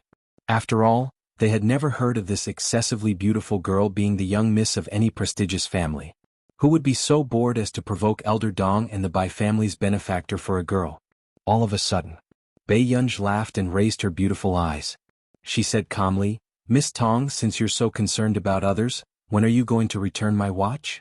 Hearing this, everyone else was confused. They didn't understand what was going on between Bei Yunji and Tong Hua. When Tong Wu heard this, she looked up abruptly. Her body stiffened and a chill ran down her spine. No wonder she found Bei Yunji's voice so familiar. She was the girl in the mall. Tong Hua's eyes were filled with fear and uneasiness. Her face turned even paler. "Miss Pei, what do you mean?" She didn't want to claim credit for taking Bei Yunji's watch. She just wanted to sell it on the black market to save money for her mother's treatment. She didn't expect the Bai family to treat her as their savior. Bei Yunji's eyes were cold. She suddenly laughed. "Miss Tong, do you really think it's so easy to take my watch?" Tong Hua instinctively covered the watch in her hand. She was nervous and scared, but her tone was cold. "Miss Pei, don't talk nonsense." It was also Bei Yunji's first time meeting such a woman who did such a stupid thing without hesitation. When Tong Wu saw that Bei Yunji didn't say anything, she thought that Bei Yunji didn't dare to offend her. She was even more determined not to admit it. She didn't hate Bei Yunji at all. Why did Bei Yunji get all the good things? How could she have such an expensive watch and still win the praise of others? It was so unfair. "Miss Pei, you have to have evidence." Tong Hua took a deep breath and raised her chin at Bei Yunji. She smiled and said, "Although I don't know who Miss Pei is, I don't think you can offend me." The atmosphere was tense. Everyone was thinking, it's over. Tong Hua was now the most popular person in the Bai family. How could Bei Yunj be so stupid as to offend the Bai family? However, Madame Bai hesitated when she saw the watch in Tong Ye's hand. She didn't know why, although she didn't dislike children. However, she had a feeling that Tong Yi was not the kind of person who could steal a gun from a robber. Suddenly, just when everyone was silent, a soft and tender voice sounded. "Mom?" Everyone turned around and heard the old butler anxiously chasing after the little boy. "Little young master, you've gone the wrong way. Please slow down." The little boy seemed to have just woken up. His eyes were red and there was fear in his lifeless eyes. He ran towards Madame Bai with his baby fat arms. However, the little boy did not notice that there was someone standing in front of Madame Bai. He hugged her just like that. Bei Yunj raised her eyebrows subconsciously and supported the little boy who almost fell. Soon, when the little boy realized that he seemed to have hugged the wrong person, Bei Yunj slowly squatted down. "Kid, I'm not your parent." Seeing this, everyone's eyes widened. One had to know that the young master of the Bai family hated the touch of strangers. They really didn't expect that someone would be able to step on a mine in such a frenzy. Was this bad luck or did she like to court death? However, the next moment, everyone's jaws dropped. Ning's short little hands directly hugged Bei Yunj's neck and refused to let go. She looked so fragile that it made everyone's heart ache. "Sister, I'm scared." Chapter 11:19. The little boy rarely spoke, so his voice sounded sticky and a little twisted. She couldn't quite hear what he was saying. But Bei Yunj understood. Bei Yunj's neck was suddenly hugged and she bent over, unable to get up. She was surprised that this child could recognize her. However, Tong Hua's expression was as ugly as it could be, but before she could panic, Wang Huiying laughed and mocked her. "Bei Yunj, Ning can't see anything. Aren't you too shameless to pretend to be a human?" Tong Hua forced herself to calm down when she heard this. Her eyes turned cold, but she smiled and said, "Miss Pei, are you here to cause trouble?" At this moment, everyone looked like they had suddenly realized something. How could there be such a bad and stupid person who purposely came to provoke others? Everyone looked at Bei Yunj with disgust. However, Madame Bai didn't say anything and looked at Bei Yunj thoughtfully. Hence, Elder Dong, who had noticed this, sneered. "I don't need to tell you how much Ning's watch was sold for, right? Little girl, even if you want to lie, you have to know the truth first. Then you have to see if you're worthy. Do you know what kind of family the Tong family is?" Indeed, it was also because of this that everyone was convinced. The Tong family was one of the top 5 families in Continent K, so it was reasonable for Tong Hua to buy this watch. But Bei Yunj? She didn't have any accessories on her body, and she didn't even wear an exquisite gown like the others. She only wore a simple white cotton shirt. She was simply an eye-catching anomaly at this banquet. Suddenly, a voice interrupted Bei Yunj's thoughts. "What lie?" Everyone turned around and saw a man in a wheelchair. Even though he was in a wheelchair, it was still difficult to ignore his handsome and indifferent eyes. His figure was thin but slender. "It's President Shang." Everyone was shocked at first, then they were in disbelief. President Shang actually came to Continent K? Even though the man was in a wheelchair, many women were still attracted to him. Bei Yunj also raised his eyebrows. He didn't know when Shang Yan had arrived in Continent K. Elder Dong had also heard of Shang Yan and didn't dare offend him. "Xiao Shang, I'm sorry for letting you see such a dirty thing." "Dirty business?" Shang Yan smiled, but his eyes were clear and pitch black. It was easy to be stunned. Yu also sensed that Shang Yan was angry. "That's right, President Shang. Madame Bai is holding a banquet for Miss Tong today, but this woman actually said that the watch that Miss Tong lost when she was saving someone was hers." Immediately, someone took the opportunity to strike up a conversation with Shang Yan, mocking Bei Yunj. But he didn't expect that. Shang Yan only laughed ambiguously. The next moment, Shang Yan's wheelchair slowly moved towards Tong Yi.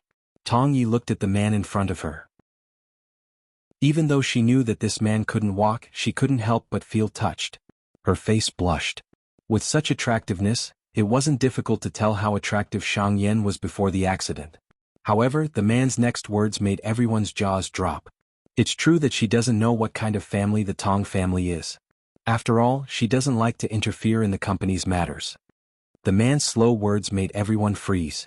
However, just as Tong Ye's face turned pale, the man said unhurriedly, "But since when can the heir of Higgins Corporation be found trouble?" With that said, the atmosphere suddenly fell silent before it boiled over. Everyone gasped. The heir of Higgins Corporation. Chapter 11:20. Tong Ye's face paled. But in the next second. However, Shang Yan reached out his slender and good-looking hand and took off the watch on her wrist.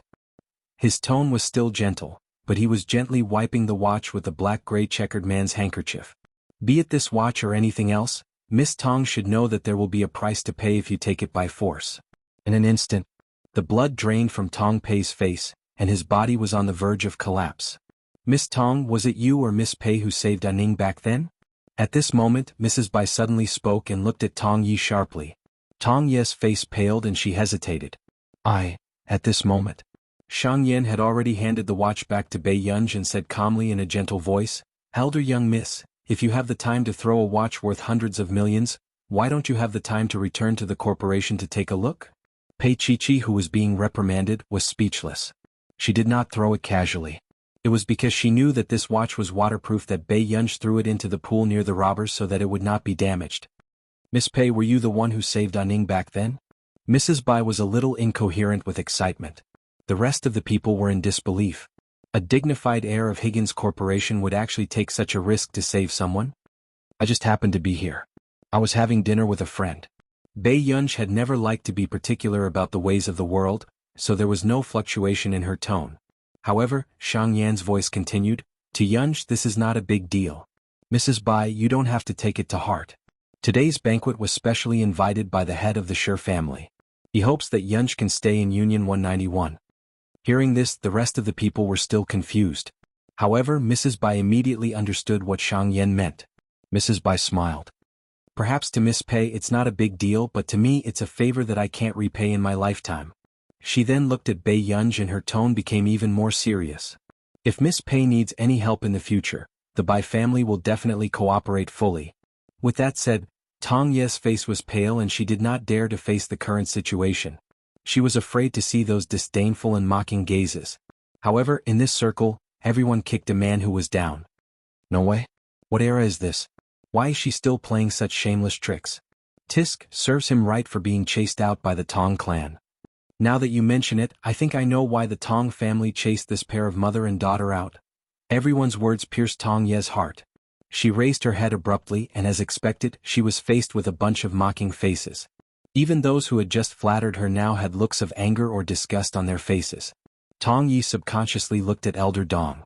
However, Elder Dong's face was dark and gloomy. He glanced at her coldly and then left. Elder Dong's attitude clearly meant that she would never have the chance to become Elder Dong's student again. Her face immediately turned red and green, and she felt as if she had fallen into an ice cellar. In just one night, she fell from the clouds to the mud and was stepped on by everyone. "Madam Bai, you have to believe me. I didn't lie to you on purpose." Tong Wu stood in front of Madam Bai. Tears fell from her eyes. Her innocent face made people feel sorry for her. However, Madam Bai was a person with powerful means. How could she not see through this young girl? "Miss Tong, are you asking us to chase away our benefactor just now?" Madam Bai asked calmly. Chapter 11:21. Tong Wu was speechless. "Do you want our Bai family to go back on our word and be used by you?" Madam Bai's gaze was sharp, causing Tong Wu to freeze and not dare to look into her eyes. "Madam Bai, I didn't. Tong Wu bit her lip tightly.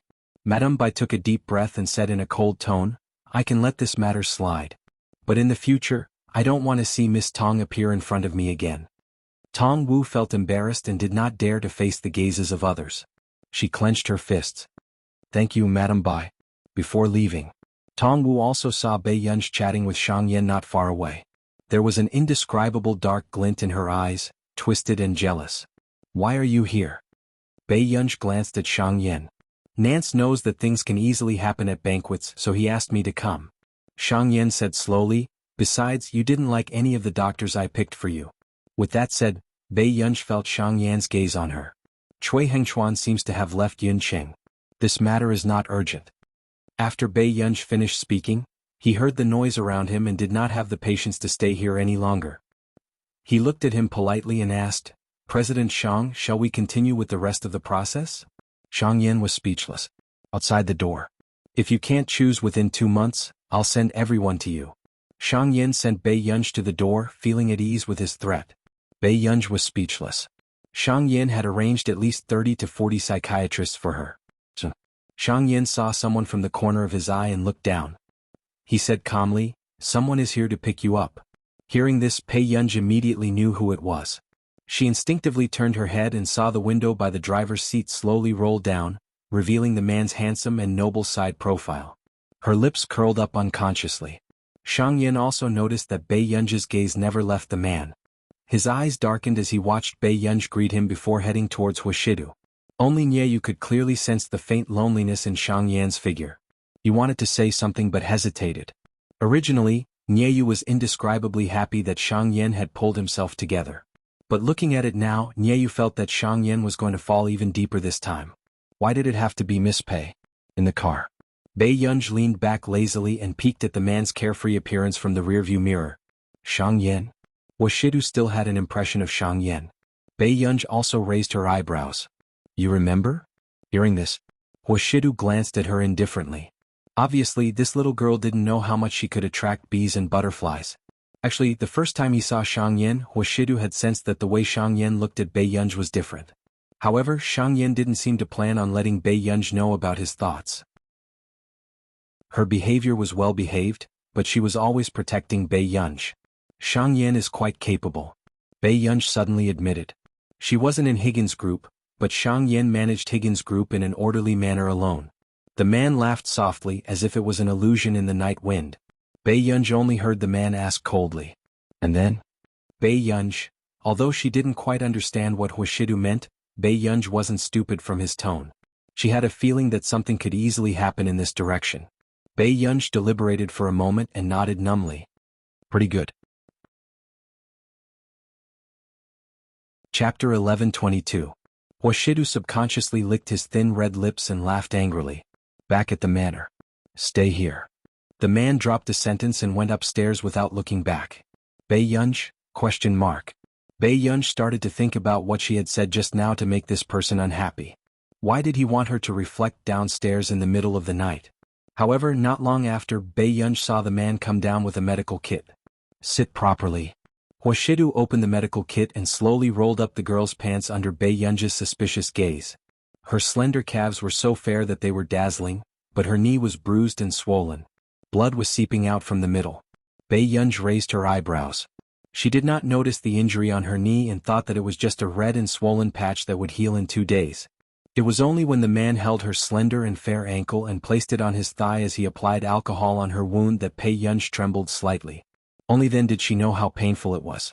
The man paused and became even gentler and more careful. From time to time he would gently blow at her wound. The numbing itch made Bei Yunj's body go soft for some reason. Bei Yunj watched as the man lowered his head and treated her wound.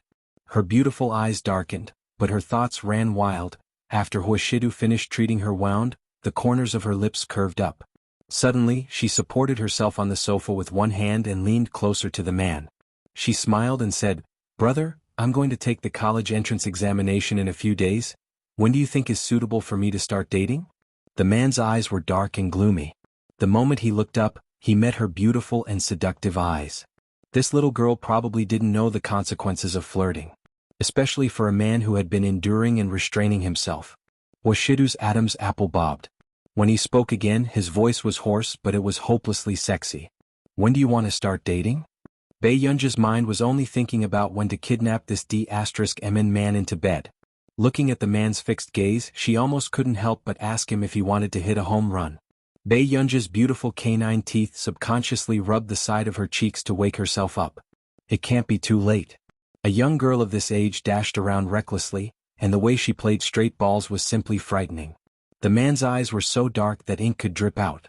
Looking at the girl with slender legs on the sofa, his eyes were also stimulated by that touch of whiteness. Yes. The man's deep voice was faint, but it revealed an unconcealable hoarseness and lust. On the plane, Bei Yunj leaned back lazily. Suddenly, a girl came up to her and called out sneakily, "Miss?" Bei Yunj raised her eyebrows and slowly opened her eyes. She thought they were almost there. In the end, it was a little girl with a pair of doe eyes. She looked around furtively and asked carefully, "Miss, does your brother have a girlfriend?" After that, the little girl's face turned red. Bei Yunj hesitated for a moment and rubbed her forehead. She looked up and asked, Which one? The one who sat next to you just now. Wasn't he a little too handsome? With the face of a top-notch scumbag and those peach blossom eyes, it was as if there were 100,000 Pikachu running in my heart. The girl was extremely excited. Bei Yunj was silent. After a long while, she slowly removed the brim of her cap and mask, revealing a bright and flamboyant face. Do you think that I look very similar to him? Bei Yunj was quite polite, but there was no smile in her eyes. The girl subconsciously fell into a daze. Chapter 11:23. At first, when she heard Bei Yunj call the man next door brother, she thought that it was an ordinary sibling relationship. But now, looking at Bei Yunj's excessively beautiful face, she was obviously wrong. She had thought that it was a sibling relationship, but in the end it turned out to be a couple. Huashidu had just returned, and Tseng Su followed him respectfully. Miss, are you hungry? Bei Yunj did not say anything. Tseng Su probed, what do you want to eat? Bei Yunj glanced at the person beside her and pulled down her hat again. She said faintly, Pikachu. Tseng Su, in the airport. It was empty and bright. There was a cool breeze in the airport. Outside the huge glass wall, there were clear clouds. Walking on the white bricks that reflected the changing wind and clouds outside, the people who could distinguish the sky from the ground were the pedestrians coming and going. On the way. Tseng Su looked at Bei Yunj in front and could not help but ask, Master Du, did you bully Miss Pei yesterday? Huashidu's cold gaze quickly swept past him. Tseng Su shut his mouth. It was only when he saw Bei Yunj sitting in the front passenger seat that the man licked his itchy teeth. He felt that it was not a good thing for this child to sulk.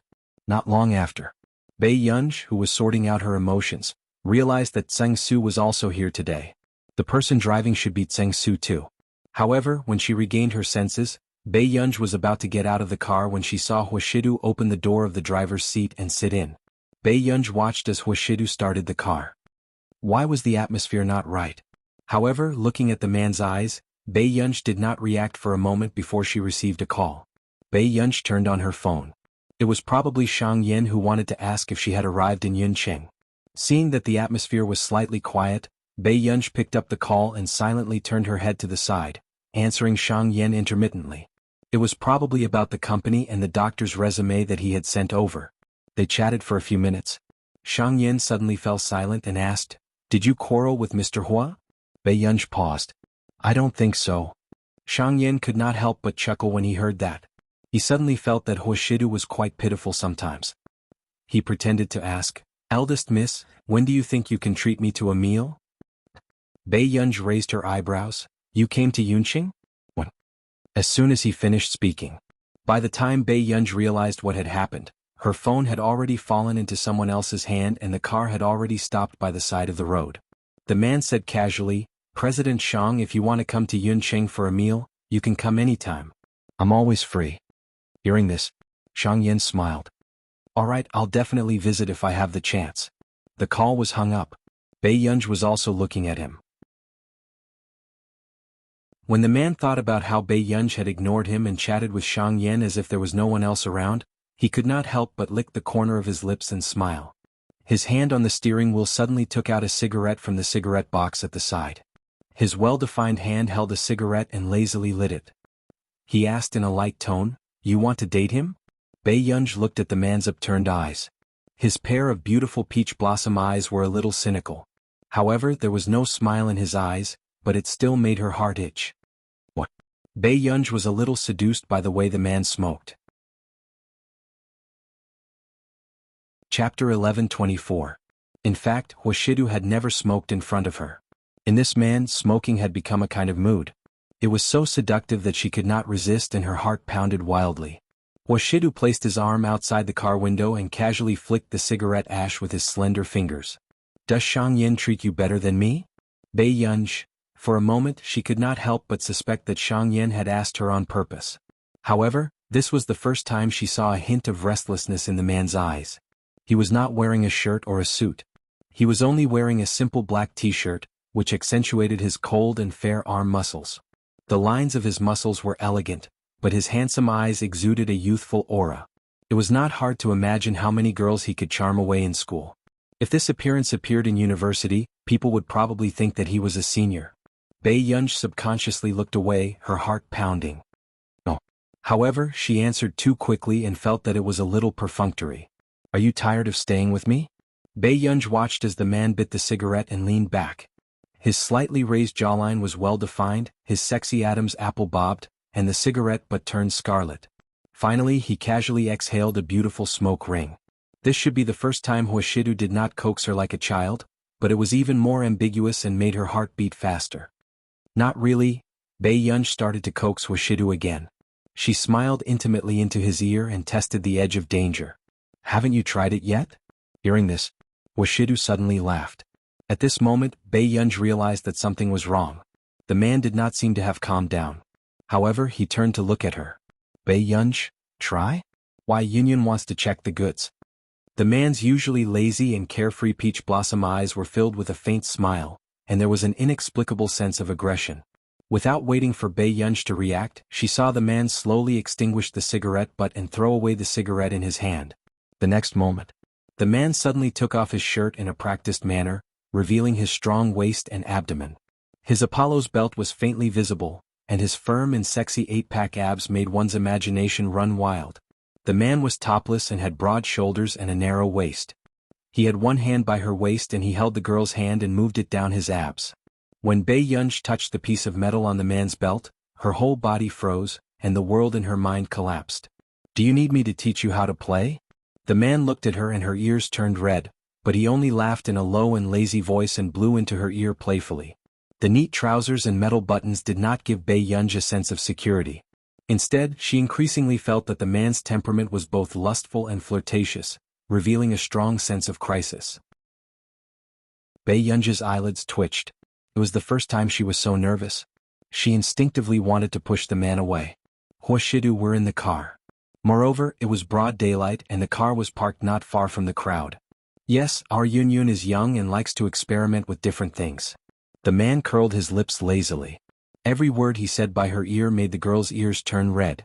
Aren't you trying your best to satisfy Yunyun? Today this man seemed to be deliberately trying to take her life. Feeling the man holding her hand to undo the metal buckle on his belt, Bei Yunj immediately broke free. Huashidu. It was the first time she was teased so much that her voice was unstable. Her heart raced and she flew into a rage out of humiliation. In the end, Bei Yunj looked at him expressionlessly. However, the little girl's snow-white neck was flushed red. When the man saw this, he could not help but laugh. His pair of seductive peach blossom eyes curled up. As his shoulders trembled slightly, it was as if countless little stars had fallen into his eyes. It was really, 100,000 volts hit her heart. Chapter 11:25. Bei Yunj had lived for 2 lifetimes. This was the first time she felt what it meant to be utterly embarrassed. Now, Bei Yunj sat in the front passenger seat and looked at Huashidu, who was in a good mood. Her heart was already numb. Back home, Bei Yunj quickly went upstairs, but when she thought of the scene in the car just now, she couldn't write a report summary. Suddenly, Bei Yunj felt that high school life was quite good. It was simple and happy. The next day, Bei Yunj returned to school early in the morning. Hungda High School. Bei Yunj had just arrived at the entrance when she saw a huge crowd. She raised her eyebrows and quickly avoided them and entered the school. Student, where's your badge? Bei Yunj was stopped. Recently, too many fans wanted to sneak in, so those without badges were not allowed in. Bei Yunj paused. Badge. She suddenly remembered that if she didn't wear her badge would be deducted. She licked the corner of her lips. Grade 12 Class 7 Bei Yunj. As soon as she finished speaking, the student on duty froze and looked up at Bei Yunj, who had taken off her mask. His ears turned red. Senior Pei. Senior Pei was actually back. The junior was incoherent. Senior, you can go in. Bei Yunj was a little surprised. She only nodded and said politely, thank you. With that said, Bei Yunj entered the door, while the other students on duty looked at Bei Yunj's back view excitedly. Is this grade 12 Bei Yunj? She's too good looking. It's over, I'm not going to be straight anymore. The other junior couldn't help but be overjoyed. Forget it, aren't you afraid of the 2 top students by Senior Pei's side? After the girl finished speaking, her tone changed. But Senior Pei's tie is really awesome. There's actually a girl who looks so handsome in a tie. On the 3rd floor. Bei Yunj could feel how tense the atmosphere was as she walked along the corridor. Even if the students were fetching water, they were also memorizing words. Many people were discussing this matter in front of the grade list. F***ck, are you serious? Qin Yojiao is first in the exam again? That's too fierce.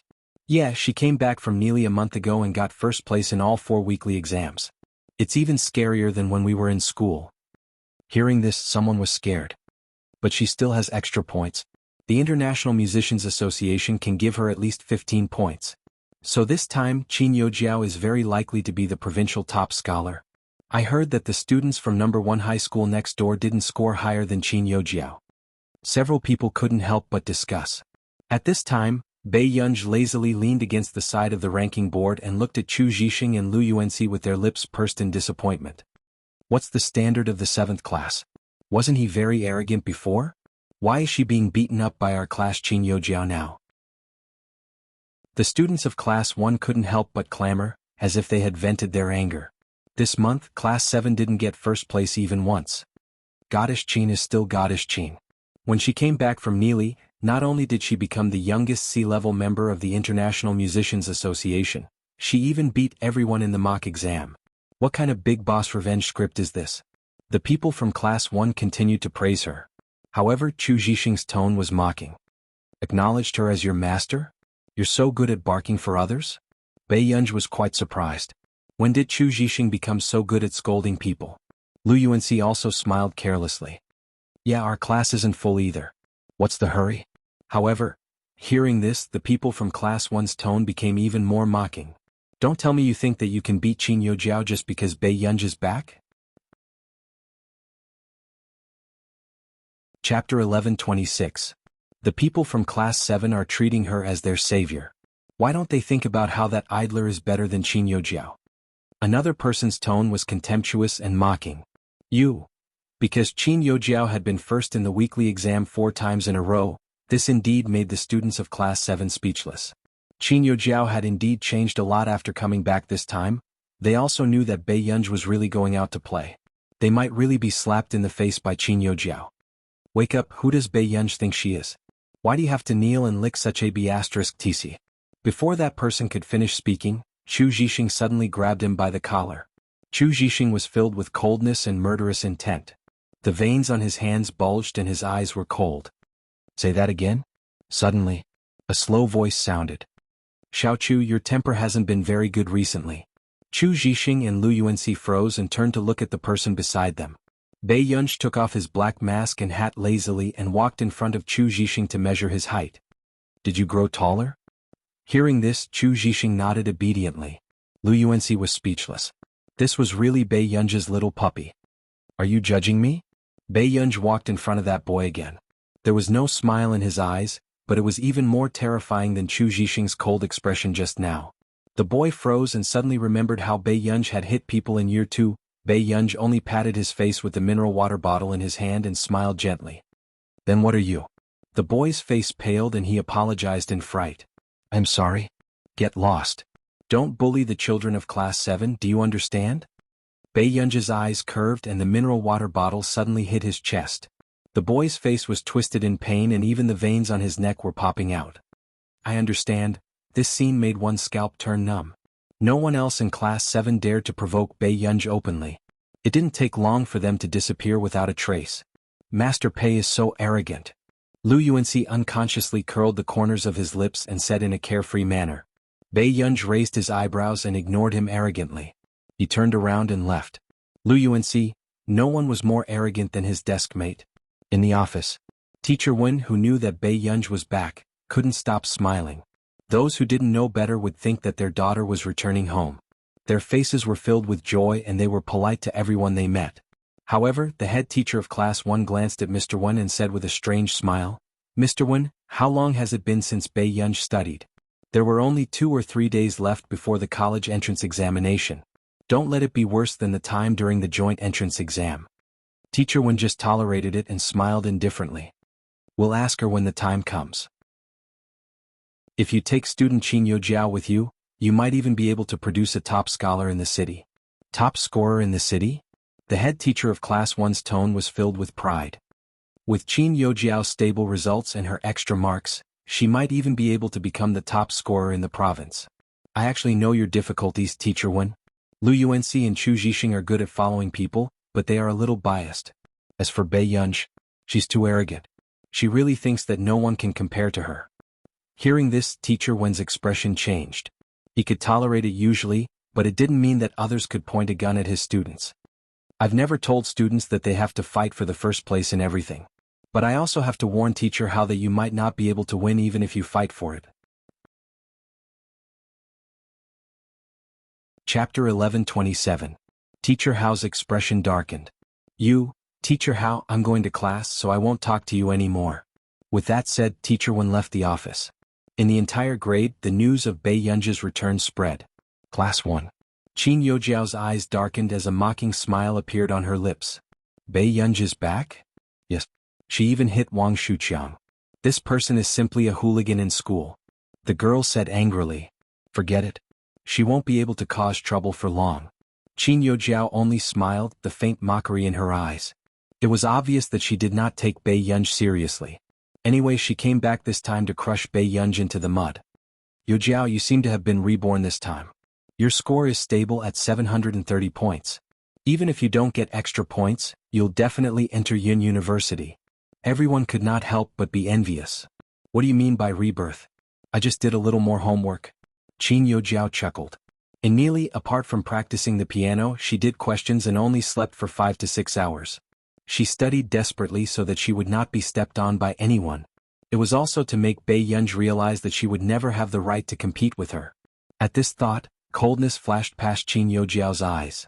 When Teacher Wen arrived at the class arrogantly, he found that everyone else was doing their homework quietly and Bei Yunji was sleeping.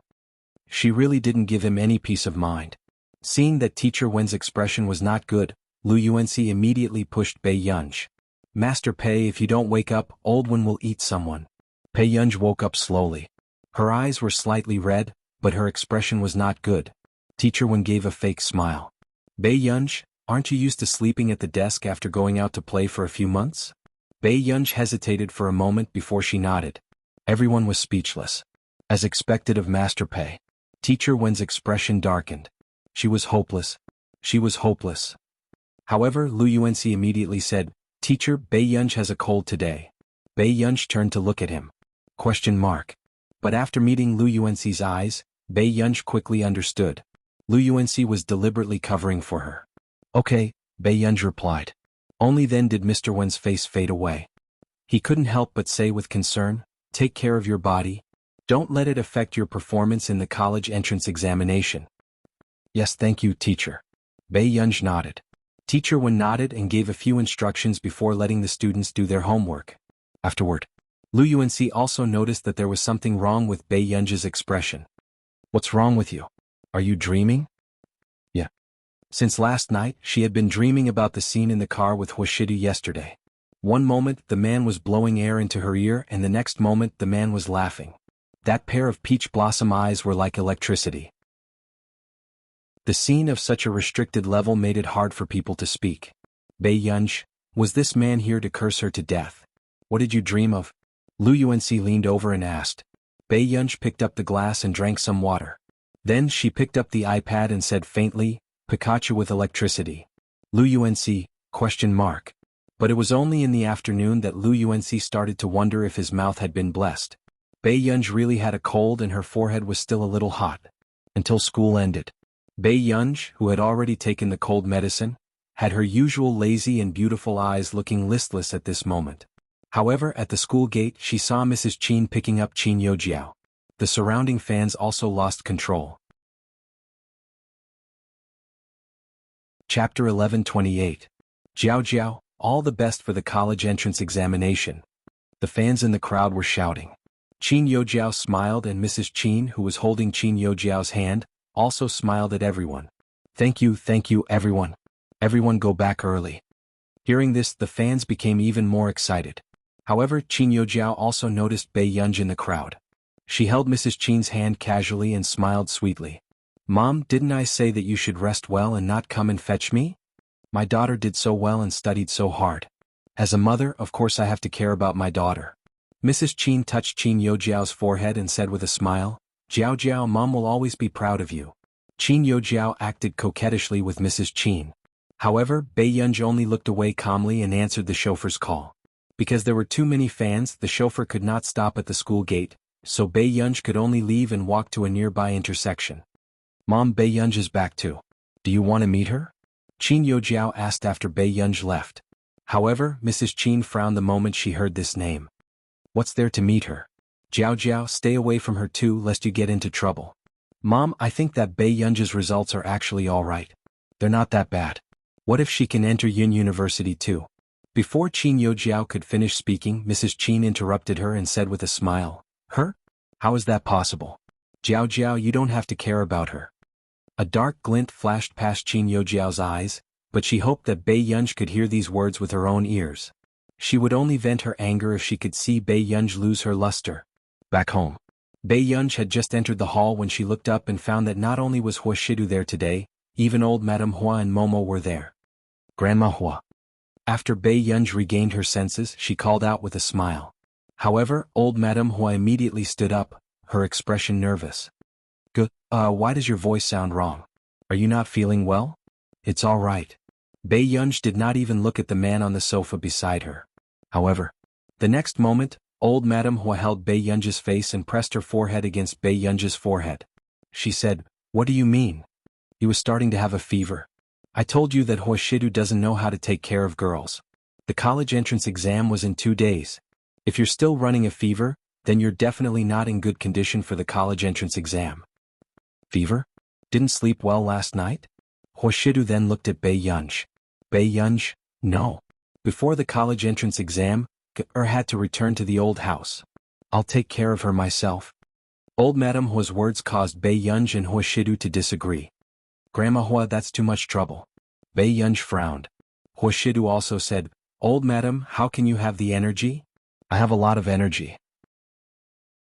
It's better than someone like you who stays in the company every day. How have you taken care of Gur? Old Madame Hua grabbed Bei Yunj's hand. Let's put it this way. I'm taking her away today. You have to listen to Yunyun's thoughts.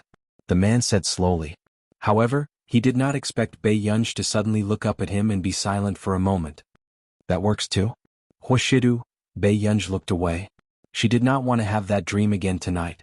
After pushing Bei Yunj into the car, old Madame Hua educated Hua Shidu outside the car. Shidu, I really don't want to pretend that I only have one grandson MOMO during the family gathering this year. End of this chapter. Chapter 1129. Hua Shidu was speechless. Sung Su could not help but sigh when he saw Madame Hua take Bei Yunj away. Madame Hua was still as ruthless as ever. Other than Madame Hua, no one dared to jump into Master Du's minefield. In the car, Momo was very happy. He could finally let his sister accompany him for a few days. However, Momo's happiness did not last long. Madame Hua said, Don't disturb sister's preparation for the college entrance examination. Then she shut Momo at the door. Only a lass was left circling around its little master, shaking its head foolishly.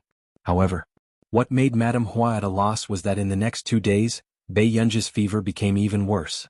When Madame Hua saw the temperature of 40 degrees Celsius, her hands almost trembled. She immediately called for a private doctor. Dr. Jiang, you must cure my Gur. My Gur is taking the college entrance examination tomorrow. There can't be any accidents. Madame Hua could only treat Jiang Baichuan as her savior. However, Jiang Baichuan smiled insincerely. If it wasn't for the fact that this was the Hua family's Empress Dowager, he would definitely scold her.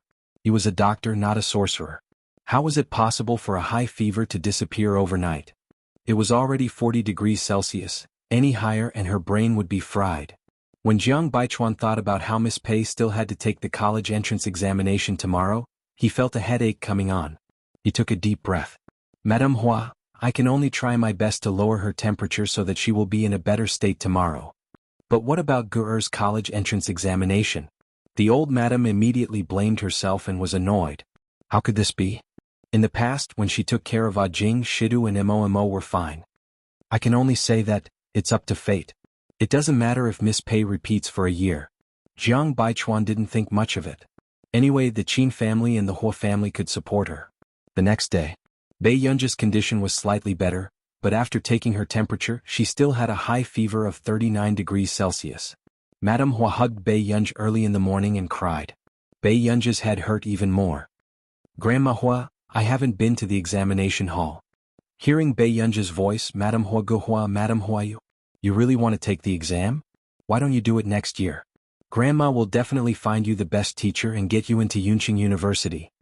Bei Yunj. It won't take long. Seeing that Bei Yunj insisted on going, old Madam Hua could only ask someone to prepare and send Bei Yunj to the examination hall. However, when Bei Yunj went downstairs, she did not expect Huashidu to already be waiting on the sofa. Bei Yunj had been in a daze for the past 2 days. When she looked at Huashidu, she even paused. Brother? Huashidu knew that Bei Yunj had a high fever last night, so he drove back to the old residence. He walked over to Bei Yunj and touched Bei Yunj's forehead. It was still very hot. Old Madam Hua felt guilty. Shidu, why don't you let Gura rest at home? Do you want to take the exam? Huashidu asked her. Bei Yunj nodded. Huashidu was silent for a moment, but his lips curled up. He held Bei Yunj's hand and walked out. Go then. However, Bei Yunj also felt that the man's palm was a little sweaty. For the first time, Bei Yunj realized that this man, who had always been casual and carefree, could also be nervous. Bei Yunj could not help but smile, but she did not say anything. In the car, after Bei Yunj drank some fever medicine, she leaned on Huashidu's shoulder and slept. After Huashidu finished counting the necessities for the exam that he had prepared for Bei Yunj yesterday, he slowly turned to look at her. He also laughed in anger and reached out to pinch her fingers. Why did I fall into your hands? P.S. Good night, good boys. Chapter 11:30. Bei Yunj woke up slowly and saw the crowd of students outside. This was the first time she felt the atmosphere of the college entrance examination. Do you want to go down and take a look? Huashidu asked from the side. Bei Yunj nodded and the two of them got out of the car together. After Bei Yunj got out of the car, the surrounding gazes quickly landed on Bei Yunj and Huashidu. Especially Huashidu. The man's aura was hard to ignore.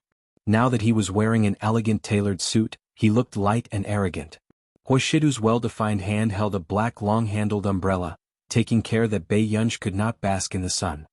He then took out a bottle of cold water from the car and pressed it against Bei Yunj's cheek. This scene made the surrounding people extremely envious. Was there a mistake? He was butchering dogs during the college entrance examination.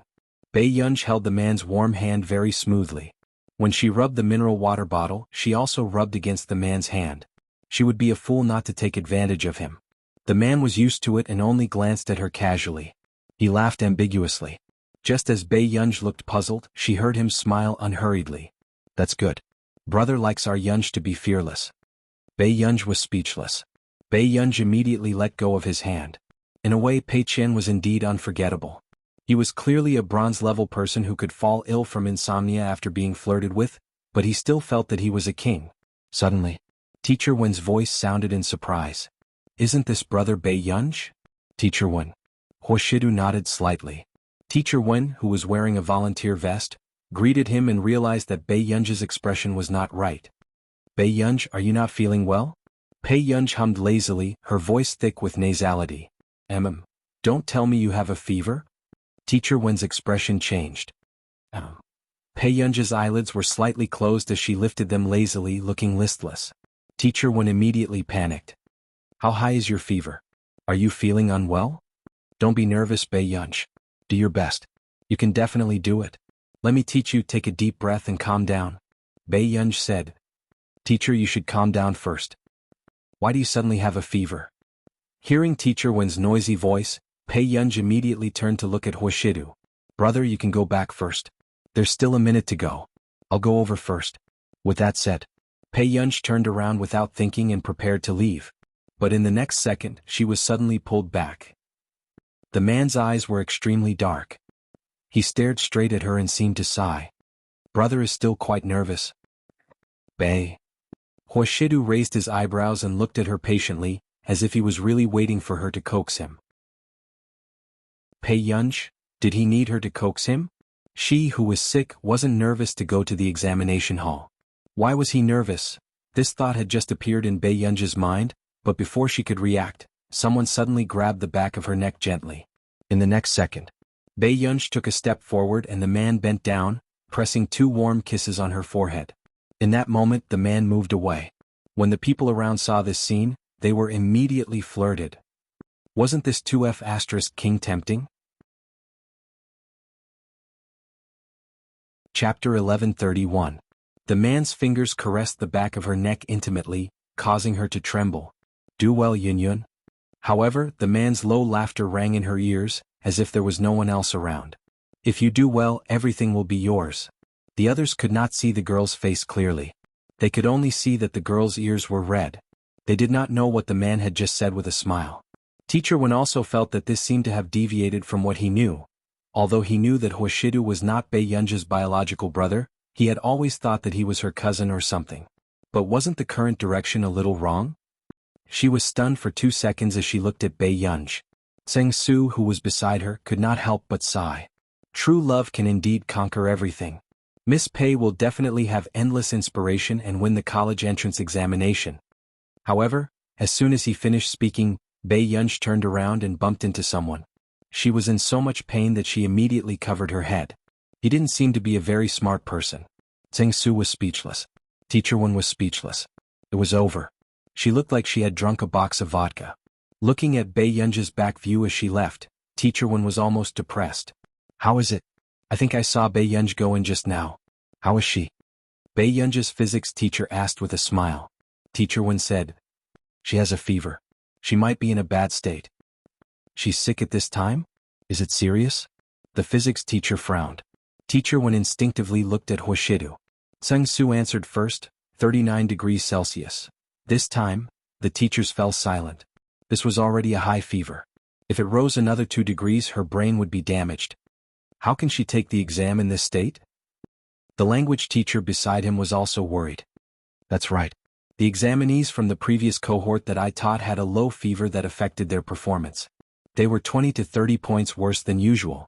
However, hearing their discussion, Teacher Hao of Class 1 was secretly delighted. He was overjoyed. Bei Yunji was already in such a state. Wasn't she basically saying goodbye to the top 3 in the cohort? She walked into the examination hall. The invigilator also noticed that Bei Yunji did not look too good. Student, are you not feeling well? Yes, I have a slight fever. Bei Yunji's voice was slightly hoarse. It didn't sound like she had a fever. The invigilator sighed. Come on, hang in there. Every year there would be children who would catch a cold at this time. How unlucky. Thank you, teacher. Bei Yunji smirked. After returning to her seat, she touched her forehead. But soon the test papers were handed out. The Chinese language exam. The teacher saw that the first person to put down her pen was Bei Yunji. Once he closed the paper, he fell asleep on the table. Seeing this, the teacher couldn't help but sigh. He secretly felt pity for this examinee. 2 exams were completed. Bei Yunji had just reached the door when she saw Chu Zhixing and Lu Yuanxi looking at her with a messy expression. It was as if he was admiring her strong will despite her physical disability. Master Pei, it's all right. If it doesn't work out, you can be my junior. Lu Yuanxi consoled. Bei Yunji couldn't be bothered to look at him and left. After a few exams, everyone in Hengda knew that the big boss who got first place in the college entrance examination had a high fever of 39 degrees Celsius. It was a pity that her fate was full of misfortune. Back at the Qin family's old mansion. How did Gur do? Old Master Qin was also very nervous. Bei Yunji nodded. Not bad. However, Qin Yu wanted to say something but hesitated. He pursed his lips and said in a bad tone, Grandpa. They had just agreed not to mention the college entrance examination results, but the old master asked about it the moment they met. End of chapter. Chapter 1132. Old Master Qin knew that he had misspoken. Qin Yu found out from Huashidu that Bei Yunji had a high fever on the day of the college entrance examination and was in a daze. This score, it was already good enough that she could get a good score. Grandpa, I'll go upstairs and rest for a while. With that said, Old Master Qin hurriedly agreed. However, after Bei Yunji went up, the men of the Qin family fell silent. All of them sat on the sofa with their heads lowered. They thought that Bei Yunji was depressed, but she still pretended to be calm. What should we do now? Old Master Qin could not help asking. Qin Luyin suddenly said, when Gur recovers, let her go on a trip. This way, no one would be able to improve their results in front of her. Sure. I happen to be free. Qin Lang immediately expressed his stance. Qin Yu laughed coldly. You're a directionally challenged person. Are you worthy of going out with Gur? Brother, I think I'm more. Qin Lang could not be bothered with Qin Yu. He turned around wanting to curry favor with Qin Luyin, but met Qin Luyan's cold gaze. "Are you all free?" Qin Luyan extinguished the cigarette in his hand and asked slowly. Qin Yu and Qin Lang shut up. However, in the end, the person who could accompany Bei Yunj on a trip had not been confirmed. Once Bei Yunj recovered, she went to the computing institute. Even Zhong Xinglin could not help but rack his brains when he heard that Bei Yunj was going to take the college entrance examination with a high fever of 39 degrees Celsius. Have you thought of which school you want to go to?" Zhong Xinglin asked. Bei Yunj continued to do her experiment. "Up to you." Hearing this, Zhong Xinglin glanced at Bei Yunj and could not help but feel sorry for her. Although Bei Yunj had been engrossed in her research these few days, Zhong Xinglin could occasionally see Bei Yunj sitting alone in the corridor in a daze. She looked like she had suffered a setback in her life. Although the higher-ups don't want you to reveal your identity, don't worry. I'll talk to the principal of Yun University and he will definitely give me face. Even if you fail the college entrance exam, you will still be admitted to Yun University." Bei Yunj. "No need." Elder Xiang went to visit the families of the top scorers today. "How would he have the time to deal with you?" Si Qingyan chuckled. Zhong Xinglin's face darkened and he pretended to grab his weapon. "Si Qingyan, do you really think that my temper has been good these 2 years?" Si Qingyan was so frightened that he hid behind Bei Yunj. In reality, Zhong Xinglin was not angry because of Si Qingyan's words, but because he had visited the family of the top student today but did not look for Bei Yunj. The top 10 students of each high school were given the lowest score. The students who were most likely to be the city's top scorer were all visited at home. When Teacher Wen thought about how Bei Yunj had gone to take the exam with a high fever, he didn't ask Bei Yunj to estimate her score. Especially when he found out that the Qin brothers were preparing to send Bei Yunj on a trip to ease his mood, Bei Yunj glanced at Si Qingyan, who was about to be beaten up, and frowned. "Old master, I've calculated all the data you asked me to calculate for you." "So fast?" Zhong Xinglin was shocked. Usually it would take him half a day to calculate. Did Bei Yunj count this as an hour? "Yes, take a look." Bei Yunj looked at the time and realized that tomorrow was the college entrance exam results day. Soon, Bei Yunj looked away, but she didn't know that the men in the Qin family couldn't sleep that night. The next day, the college entrance exam score system was almost crushed. The form teacher of Year 3 surrounded a computer and refreshed the results every 2 minutes. P.S. There's one more chapter. Chapter 1133. Why aren't Qin Youjiao's results out yet? The form teachers of the other classes could not help asking. Teacher Hao from Class 1 said with a smile, "Teacher Huang has never taught the city's top scholar before, right? The one with the highest score will be stopped." Teacher Huang almost rolled her eyes. It was as if she had taught the city's top scholar before. However, the first high score was Lu Yuanxi's. Candidate name, Lu Yuanxi Chinese, 120 Mathematics, 135 Foreign Language, 150 Science Comprehensive, 283 total, 688 city ranking. 11th, Lu Yuanxi is ranked 11th in the city? The others were envious. This Lu Yuanxi's original results were below average, but he was ranked 11th in the city for the college entrance examination. Only Teacher Wen frowned. It seems like the exam paper this time is indeed too difficult. Usually the top 20 in Yuncheng had more than 700 points. But this year's 11th place only had 688 points? Enough, old one. Anyway, once the difficulty of the college entrance examination increases, the admission score will definitely drop. I estimate that Yun University's admission score won't be higher than 680 points. After the teachers finished discussing, another high score was obtained not long after. This time it was from Class 1. He had made it to 700 points and was ranked 5th in the city. This made the teachers unable to believe that the 5th place in the city only had 702 points. What was the difficulty of the college entrance examination this time? It was too scary. However, before the form teachers could be shocked, there was a ding. Another student had a high score. Candidate name, Chu Zhixing Chinese, 139 Mathematics, 145 Foreign Language, 131 Science Comprehensive, 296 total, 711 city ranking. Third in the city? There are actually so many people in the top 20 in our school? The form teachers were excited. They would definitely get their year-end bonus this time. There's still Qin Youjiao who hasn't had any results yet. Doesn't this mean that our school has taken the top 3 places in the city? Qin Youjiao will definitely be first. Don't forget that she still has bonus points. This year's bonus points will be directly counted into the ranking. Everyone was even more excited. Only Teacher Wen's eyes darkened when he thought of Bei Yunji's abnormal performance. He suddenly felt that he had let this child down. He had not taken good care of such a good seedling. When the time came, Bei Yunji would definitely be sad if she saw that Lu Yuanxi and Chu Zhixing had done so well. Teacher Wen sighed. However, when he was about to leave, several form teachers lost control when they saw the new scores. Candidate name: Qin language, 141 mathematics, 140 foreign languages, 145 comprehensive science, 290 bonus points, 20 total score, 736 city ranking, 2 ND 736 points? He's only in second place? All the form teachers suddenly felt their scalps turn numb. One had to know that Qin Youjiao had an additional point. Was there such a huge gap between the second place and the first place? Immediately, the homeroom teachers had mixed feelings. They originally thought that the city's top scorer would definitely be Hengde's. But in the end, such a dark horse appeared. Qin Youjiao had added 20 points, but she wasn't even higher than first place? The one with the worst expression was still Teacher Hao.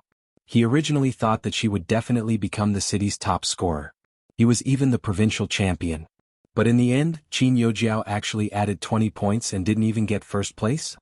Mr. Hao glanced at Qin Youjiao's provincial and national volleyball. The province ranked third and the country ranked fourth. This was already very high. Alright, now that we've seen the scores, let's summarize the results of our classes. Although he was unwilling, he had to admit that this examinee was probably an immortal. When everyone heard this, they could only silently prepare to leave. But just as everyone was about to leave, the computer suddenly rang. The teacher was confused. What's going on? There are still students whose scores haven't been recorded? P.S. Good night. Chapter 1134.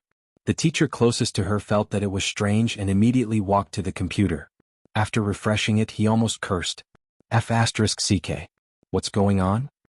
Hearing the form teacher of class 5 making a fuss, someone could not help but say, "Don't be so surprised." What happened? First place. The form teacher of class 5 stuttered and could not speak. So what if she's first? Look at you. You've been in school for 5 to 6 years, why can't you calm down? The grade director walked over and looked at the computer screen with a frown. However, when he saw it clearly in the next second, he froze. I first place Bei Yunji? As soon as he finished speaking, all the form teachers looked at the computer. Then they all looked at Teacher Wen strangely. Teacher Wen also looked up and his body trembled. What? Oh. But soon, the form teachers gathered in front of the computer and no one answered Teacher Wen's question. Examinee name: Bei Yunji Chinese, 149 mathematics, 150 foreign language, 150 science comprehensive, 300 total marks, 749 city ranking, first province ranking, first national ranking. First everyone looked down and their hairs stood on end. What kind of suffocating operation was this? Bei Yunji was first in the national ranking? Old one, are you sure that Bei Yunji went to the examination hall with a high fever? Someone could not help asking with a trembling voice. Teacher Wen regained his senses and nodded blankly. Yes, Bei Yunji had a high fever those days and her face was as red as an egg. When she came out, I even asked her how she did. She said that she didn't finish the essay and was too sleepy. All the form teachers were silent. The ending was not finished and only 1 point was deducted. Besides, she had gone to the college entrance examination with a high fever of 39 degrees Celsius. In the end, she even became the top scholar in the national college entrance examination. This college entrance examination was a nightmare for others. It had even been trending many times because the questions were too difficult. But this person seemed to be unaffected. Qin Youjiao added 20 points and was still more than 10 points behind her. What kind of godlike standard was this? She did very well? Teacher Wen was surprised. If it wasn't for the fact that the others couldn't find any traces of acting on Teacher Wen's face, they would definitely beat him up. The form teachers were expressionless. Can't you F***King see for yourself? Teacher Wen walked to the computer in confusion, but when he saw Bei Yunji's results, he almost fell back. His mind seemed to have been blown. Zhuang Yuan? Mr. Wen's face was full of horror. He didn't expect that his first student would be a national champion. The homeroom teachers. What to do? Seeing this idiot's expression, he was even more annoyed. At this time, the homeroom teacher of class 1 also had an extremely ugly expression on his face. The homeroom teacher of class 5 could not help but ask, "Didn't you ask her how she did on the exam?" "Mr. Wen, how would I dare to ask? She said her results were average." At that time he was afraid that Bei Yunj would be in a bad mood and do something stupid. Everyone else, "You call this average?" Under the death stares of a group of people, Teacher Wen could only brace himself and call Bei Yunj. However, after calling 4 or 5 times, the other party finally picked up. "Speak." The other party's clear and melodious voice was slightly hoarse, revealing a hint of impatience. Bei Yunj didn't even look at the note. "Everyone, was this the temper of the national champion?" Teacher Wen. "Yunj, have you checked the results?" Chapter 1135. Hearing Teacher Wen's voice, Bei Yunj was silent for a moment. "No. Then, aren't you going to take a look?" Teacher Wen hinted crazily. Unexpectedly, the other party didn't say anything at first. Not long after, she laughed lazily.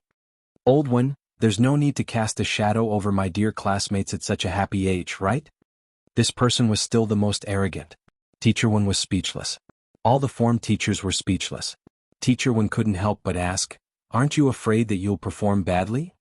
Bei Yunj was silent for a moment, then gently pressed her closed eyes with her palm. "Old Wen, I hope you understand that I'm having a high fever, not that my brain is damaged." Teacher Wen was speechless. At this moment, the atmosphere became even stranger and colder. In the end, when he hung up the phone, Teacher Wen was still in a daze. Bei Yunj also got out of bed and prepared to wash up. Downstairs, Old Master Qin was still drinking tea and playing cards with his mahjong partners. "Old Su, don't you think that National Politics University can build a few more buildings?" Old Master Qin hinted crazily. Principal Su was speechless. "What are you trying to do? Did something happen to my granddaughter during the college entrance examination? She had a high fever and didn't perform well." This was the first time Old Master Qin had shamelessly asked for connections.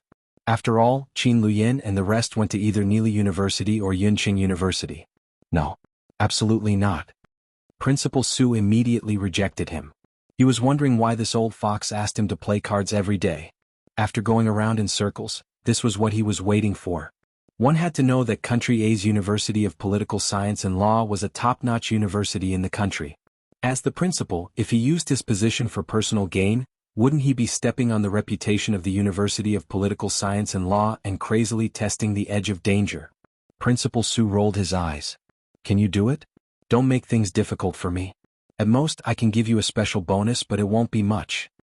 With that said, Principal Su sensed that something was wrong again. "No, I heard that the admissions teams of Beichuan and Yun University specially went to look for your granddaughter. How could she not do well?" As soon as he finished speaking, the 2 mahjong partners beside him pinched his thigh and gave him a hint with their eyes. Why didn't this old Su listen to any gossip?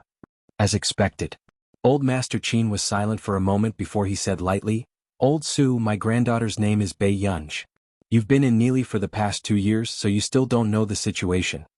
When Principal Su heard this, he immediately fell silent. After more than half a lifetime, who wouldn't be an expert? As for the other 2, it was more or less a pity. Everyone in the industry had witnessed Qin Youjiao's excellence in all aspects back then. It was a pity that she was not the Qin family's biological child. The only reason he lost was because he didn't reincarnate well. Suddenly, a voice from outside the door intruded on their conversation. "Dad, do you have to be so biased?" Old Master Qin turned around and saw that it was Mother Qin. His face darkened and he became more vigilant. "What are you doing here?" For the past few days, the last thing he wanted was for Mother Qin to appear at the old mansion and use Qin Youjiao's grades to provoke Bei Yunj. After all, Mother Qin was Bei Yunj's biological mother. Old Master Qin was afraid that Bei Yunj would be sad. However, what Old Master Qin was thinking was exactly what Mother Qin was thinking. However, the difference was that Mother Qin had come this time to help Qin Youjiao regain her face.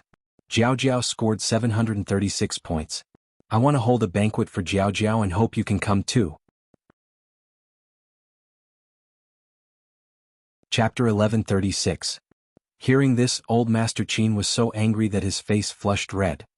His fingers trembled as he pointed at Mrs. Qin, who was wearing a Chong Sam embroidered with white orchids. "Why, you don't have any conscience as a mother?" Almost everyone knew that Bei Yunj had gone for the college entrance examination with a high fever. Even Mr. Qin had come to show concern a few times, so it was impossible for Mrs. Qin not to know. But at this time she was helping Qin Yojiao to show off. Mrs. Qin pursed her lips. Then she continued to laugh coldly stubbornly. Dad, you're the one who's biased. If you didn't care about Jiao Jiao's life at all, I wouldn't have done this. Jiao Jiao is the child I raised for more than 10 years, but you only have Bei Yunj in your heart. Hearing old Master Qin and his daughter-in-law arguing on the spot, Principal Su and the rest were a little embarrassed. You. Old Master Qin was so angry that his heart hurt. His mahjong friends hurriedly helped him sit down. I won't go. Our Qin family only has one young lady. Old Master Qin said with a dark expression. Hearing this, anger burned in Mrs. Qin's eyes. She laughed coldly and glanced at the person beside her. Even Principal Su is here. Dad, you're too biased. If Jiao Jiao didn't do well this time, would you be willing to find connections for her? No. Old Master Qin said expressionlessly. It was not just Qin Yojiao. Even if Qin Luyin and the rest did not do well in the college entrance examination, old Master Qin would not find any connections for them even if he made them repeat their studies. However, when Mrs. Qin heard this answer, her expression still twisted slightly. But in the next second, from the corner of her eye, Mrs. Qin saw Bei Yunj coming down from upstairs and suddenly smiled elegantly. Dad, did you not come to Jiao Jiao's banquet because Bei Yunj did well in the exam? This sentence almost infuriated old Master Qin. If it wasn't for the fact that the men of the Qin family had been taught to never hit women, he would have picked up his walking stick. But Dad, don't worry. Even if you don't treat Jiao Jiao as your granddaughter, Jiao Jiao still hopes that she will be filial to you. The phone number and address she left for the college entrance examination was also from our old mansion. Mrs. Qin's smile was deliberate. As a child of the Qin family, how can she embarrass the Qin family? You, cough cough cough. Old Master Qin was so angry that he felt dizzy. Grandpa. At this moment, Bei Yunj walked over to help old Master Qin calm down. She had only heard a little of the conversation just now. She asked unhurriedly, "What are you talking about?" "Nothing much." When old Master Qin saw his granddaughter, his voice became much gentler. This surprised Principal Su and the others. One had to know that even with Qin Yojiao back then, old Master Qin had never spoken in such a loving tone. "This is Yunj, right? How are your college entrance examination results?" The moment Principal Su opened his mouth, he subconsciously asked about the results. This caused old Master Qin's death gaze to fall on him. "It's all right." Bei Yunj, on the other hand, looked natural.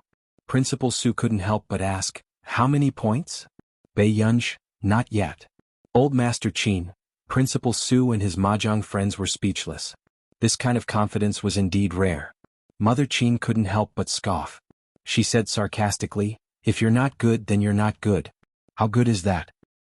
Have you had enough?" Old Master Qin's voice was stern. Mrs. Qin's face paled slightly and she didn't continue. Bei Yunj glanced at Mrs. Qin with interest and chuckled softly. Mrs. Qin felt inexplicably uncomfortable. She was about to say something when someone came from outside. It was the principals of Yun University and Beichuan University. P.S. There's still one more chapter. You guys sleep first. End of this chapter.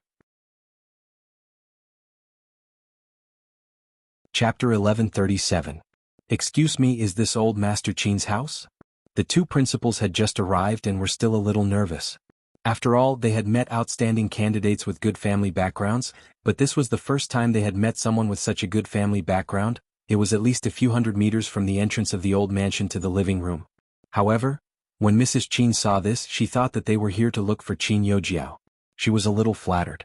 "Principal Xiang, Principal Tan, why did you come personally today? Didn't you call Jiao Jiao yesterday?" Hearing this, old Master Qin thought that they were here to look for Qin Yojiao and his expression darkened. He almost chased them away on the spot. "Tong Yuang, I'm warning you. This is the last time." Old Master Qin's tone was dark. This made the principals of Yun University and Beichuan University feel inexplicably guilty and afraid. No way. Was old Master Qin so angry just because they didn't call Bei Yunj yesterday? "Old Master Qin, this matter is related to your biological granddaughter after all. You should listen calmly. Am I her mother? Can't you talk to her mother?" Old Master Qin's tone was extremely irritable. The principals of Yun University and Beichuan University shrank their heads. They were indeed the family of the top scholar in the country. How arrogant. Then, "Mrs. Qin, let's talk?" The principal of Yun University smiled stiffly at Mrs. Chin. You're too polite to come here personally. I really don't know what to say. However, Mrs. Chin was very happy and smiled brightly. However, if Principal Xiang and Principal Tan are free, would you be willing to attend my daughter's banquet in 2 days? Banquet? The principal of Yun University was stunned for a moment before he smiled. Of course. It's only right. After all, she's the top scholar in the country. We should celebrate. However, the moment he finished speaking, Principal Su and the rest looked at Mrs. Chin and the rest instinctively. The top scholar in the country? There was actually a living top scholar in their circle? However, Mrs. Chin's smile stiffened. Top scholar? Principal Xiang, are you mistaken? My Jiao Jiao is ranked 2nd in city and only 4th in the country. Of course not. Halfway through his words, the principal of Yun University immediately regained his senses. Wait, who told you it's student Chin? I'm talking about Bei Yunj.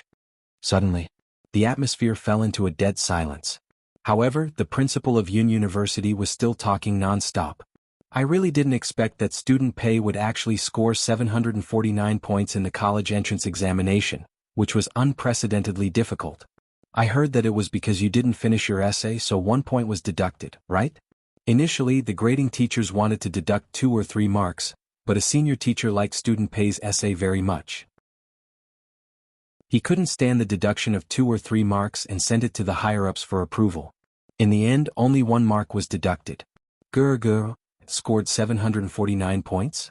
Old Master Chin asked incoherently in disbelief. The Beichuan headmaster hesitated. You won't even check the score? Could this be the family of the national champion? He was already so confident? Old Master Chin was speechless. What should he say? Not only did he not check the scores, but he even let his granddaughter get in through the back door. Principal Su was also silent. If he had agreed to let old Master Chin go through the back door, would he have made a fortune today? It can't be. Surnamed Su, you're from a political school, yet you're here to snatch the top scorer from us? Beichuan's principal had a wary look on his face. Principal Su was speechless. Speaking of which, you might not believe it, but I just rejected the application of the family of the college entrance examination's top scholar. P.S. Good night, good boys. Chapter 1138. Principal Su was expressionless and his heart was numb. Shut up. Bei Yunj? Suddenly, Mrs. Chin seemed to have lost control of her mind. She looked up at the principal of Yun University and denied agitatedly, how is this possible? How can she be first in the national examination? She cheated. She must have cheated. However, these words also attracted the cold eyes and disgust of several university principals. The dignified matriarch of the Chin family actually said such words. As a mother, how could she be so biased? It's not strange for student Pei to be the top scorer of the national examination. After all, this child was also first in the previous joint examination. The principal of Yun University changed his attitude. Beside him, the principal of Beichuan rolled his eyes. After finding out that Bei Yunj was seriously ill for the college entrance examination, someone posted on WeChat at night that the heavens were jealous of geniuses. So she's the first in the joint examination. Principal Su was shocked. When he heard this news before he returned to the country, he was also shocked for a long time. After all, the difficulty of that paper far exceeded the college entrance examination level. But in the end, someone actually scored full marks? All of a sudden, Principal Su looked at old Master Chin with a complicated gaze and even a little twisted. Good fellow. So this was what this old fox meant when he said that she didn't do well? Because she could score full marks previously but now she actually lost 1 mark? In the end, old Master Chin was beaming with joy, wishing he could announce this great news to the world. Bei Yunj suddenly said, Grandpa, I've made an appointment with my classmates. Can I go out to play? Before old Master Chin could speak, several principals beside him stopped Bei Yunj. Student Pei, why don't you consider Beichuan? Our Beichuan physics department is an ace major. As long as you're willing, you can enter any professor's laboratory. Beside him, the principal of Yun University was not to be outdone. Don't listen to him. Every major in Yun University is good, and there are many scholarships. Principal Su, who couldn't interrupt, was filled with endless regret. This was the consequence of being stupid back then. If he had found out that Bei Yunj was first in the joint examination before he rejected her, he would have brought her to school no matter what. Then, The principal of Yun University suddenly played the emotional card. Yunj, you know that old Master Bai is the former principal of Yun University. Isn't coming to Yun University like returning to your happy hometown? Bei Yunj, the principal of Beichuan, was not to be outdone either. Yunj, you know that Elder Zhong is my teacher. If you want to come to Beichuan, more than half of the professors here are Elder Zhong's juniors. Mrs. Qin's face turned ashen when she saw the noisy scene. She gritted her teeth and felt like she had been slapped in the face. Mother Qin took a deep breath. She didn't want to stay here for even a second longer. She turned around and left. At this time, Bei Yunj's eyelids also twitched. About choosing a school. I'll listen to my grandfather. After that, Bei Yunj left quickly. Only old Master Qin was left standing there in a daze. However, a few seconds later, the principals and old Master Qin looked at each other. Half a minute passed. Old Master Qin suddenly became noble and cold. He sat back on the sofa and said, "Old Xiao, you should all go back early." Hearing this, the other two card players knew that this was about to start and immediately left. Before the other three principals could react, they heard old Master Qin ask in a reserved manner, "Do all of you know how to play cards?" The principal of Yun University, ? The principal of Beichuan, ? Principal Su. Chapter 1139. A few minutes later. The three principals were forced to play cards with old Master Qin. Old Master Qin said with a smile, emphasizing the last three words. Come. Don't give in to me just because I have a granddaughter who is the top scholar in the college entrance examination. The principals were speechless. Good fellow. They wanted to play a few rounds seriously, but with this old man saying this, who would be stupid enough to play seriously? They had all lived for more than half their lives, so who wouldn't understand what he meant? The principals, who had been praised for half their lives, could only agree with a smile and seriously lose money to play with him. Especially Principal Su, who was smiling insincerely. This old thing was not letting him go. It was obvious that he wanted to take back the money he had won previously. For the entire afternoon, old Master Qin had a lot of fun and only sent the three principals away in the evening. His face was filled with the joy of victory. Principal Xiang, come again next time. Why yes, please wait. There was a stiff smile on Principal Yun's face, but his heart was about to break down. He never wanted to come to this godforsaken place again. After the principals left, old Master Qin put his hands behind his back and returned to the living room arrogantly. After a while, he went upstairs to change his clothes. About half an hour later, Qin Lang had just returned to the old mansion when he was shocked by old Master Qin in the living room. What are you wearing? A dragon robe? Qin Lang asked, speechless. Old Master Qin stood in front of the mirror and looked at his bright yellow Tongshan suit, but his tone was indifferent and pretentious. How is it? I'll wear this at the banquet. Qin Lang was speechless. Do you want me to make you a king's crown? Gur isn't here, right? Qin Lang couldn't be bothered with the crazy old Master Qin and sighed. I heard that Qin Yujiao got second in the city. I hope she doesn't know about this. Do you think Gur is like you? She only scored so little for the college entrance examination. Old Master Qin looked at him with disdain. Qin Lang was speechless. How much did Gur score? Qin Lang looked up and asked. 749. Old Master Qin raised his chin with a look of disdain.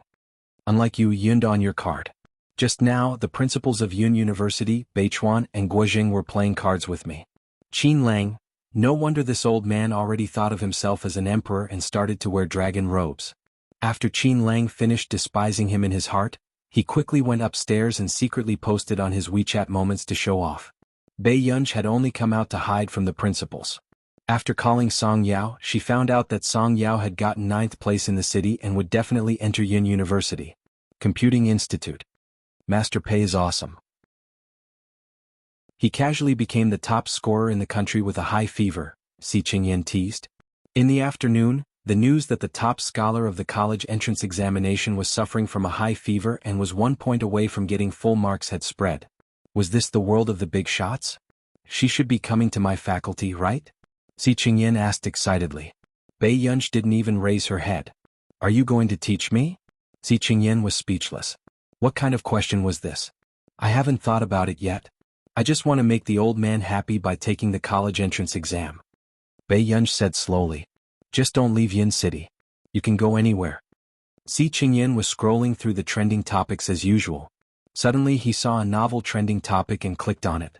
After a while, he laughed coldly. "What's wrong?" Bei Yunj asked. Si Qingyan seemed to have thought of something and chuckled. "Nothing. Today." Qin Yojiao was checking the live stream, and the news of her coming in second place in the city immediately became a trending topic. You're tuning in to the Han Li's Wuxia Chronicles YouTube channel. We're so grateful for your support, and don't forget to subscribe to join us on this incredible journey through captivating stories. Your generosity through donations truly makes a world of difference, as it's the primary source of revenue that allows me to expand and enhance this channel for you. Thank you from the bottom of my heart for being a part of this adventure.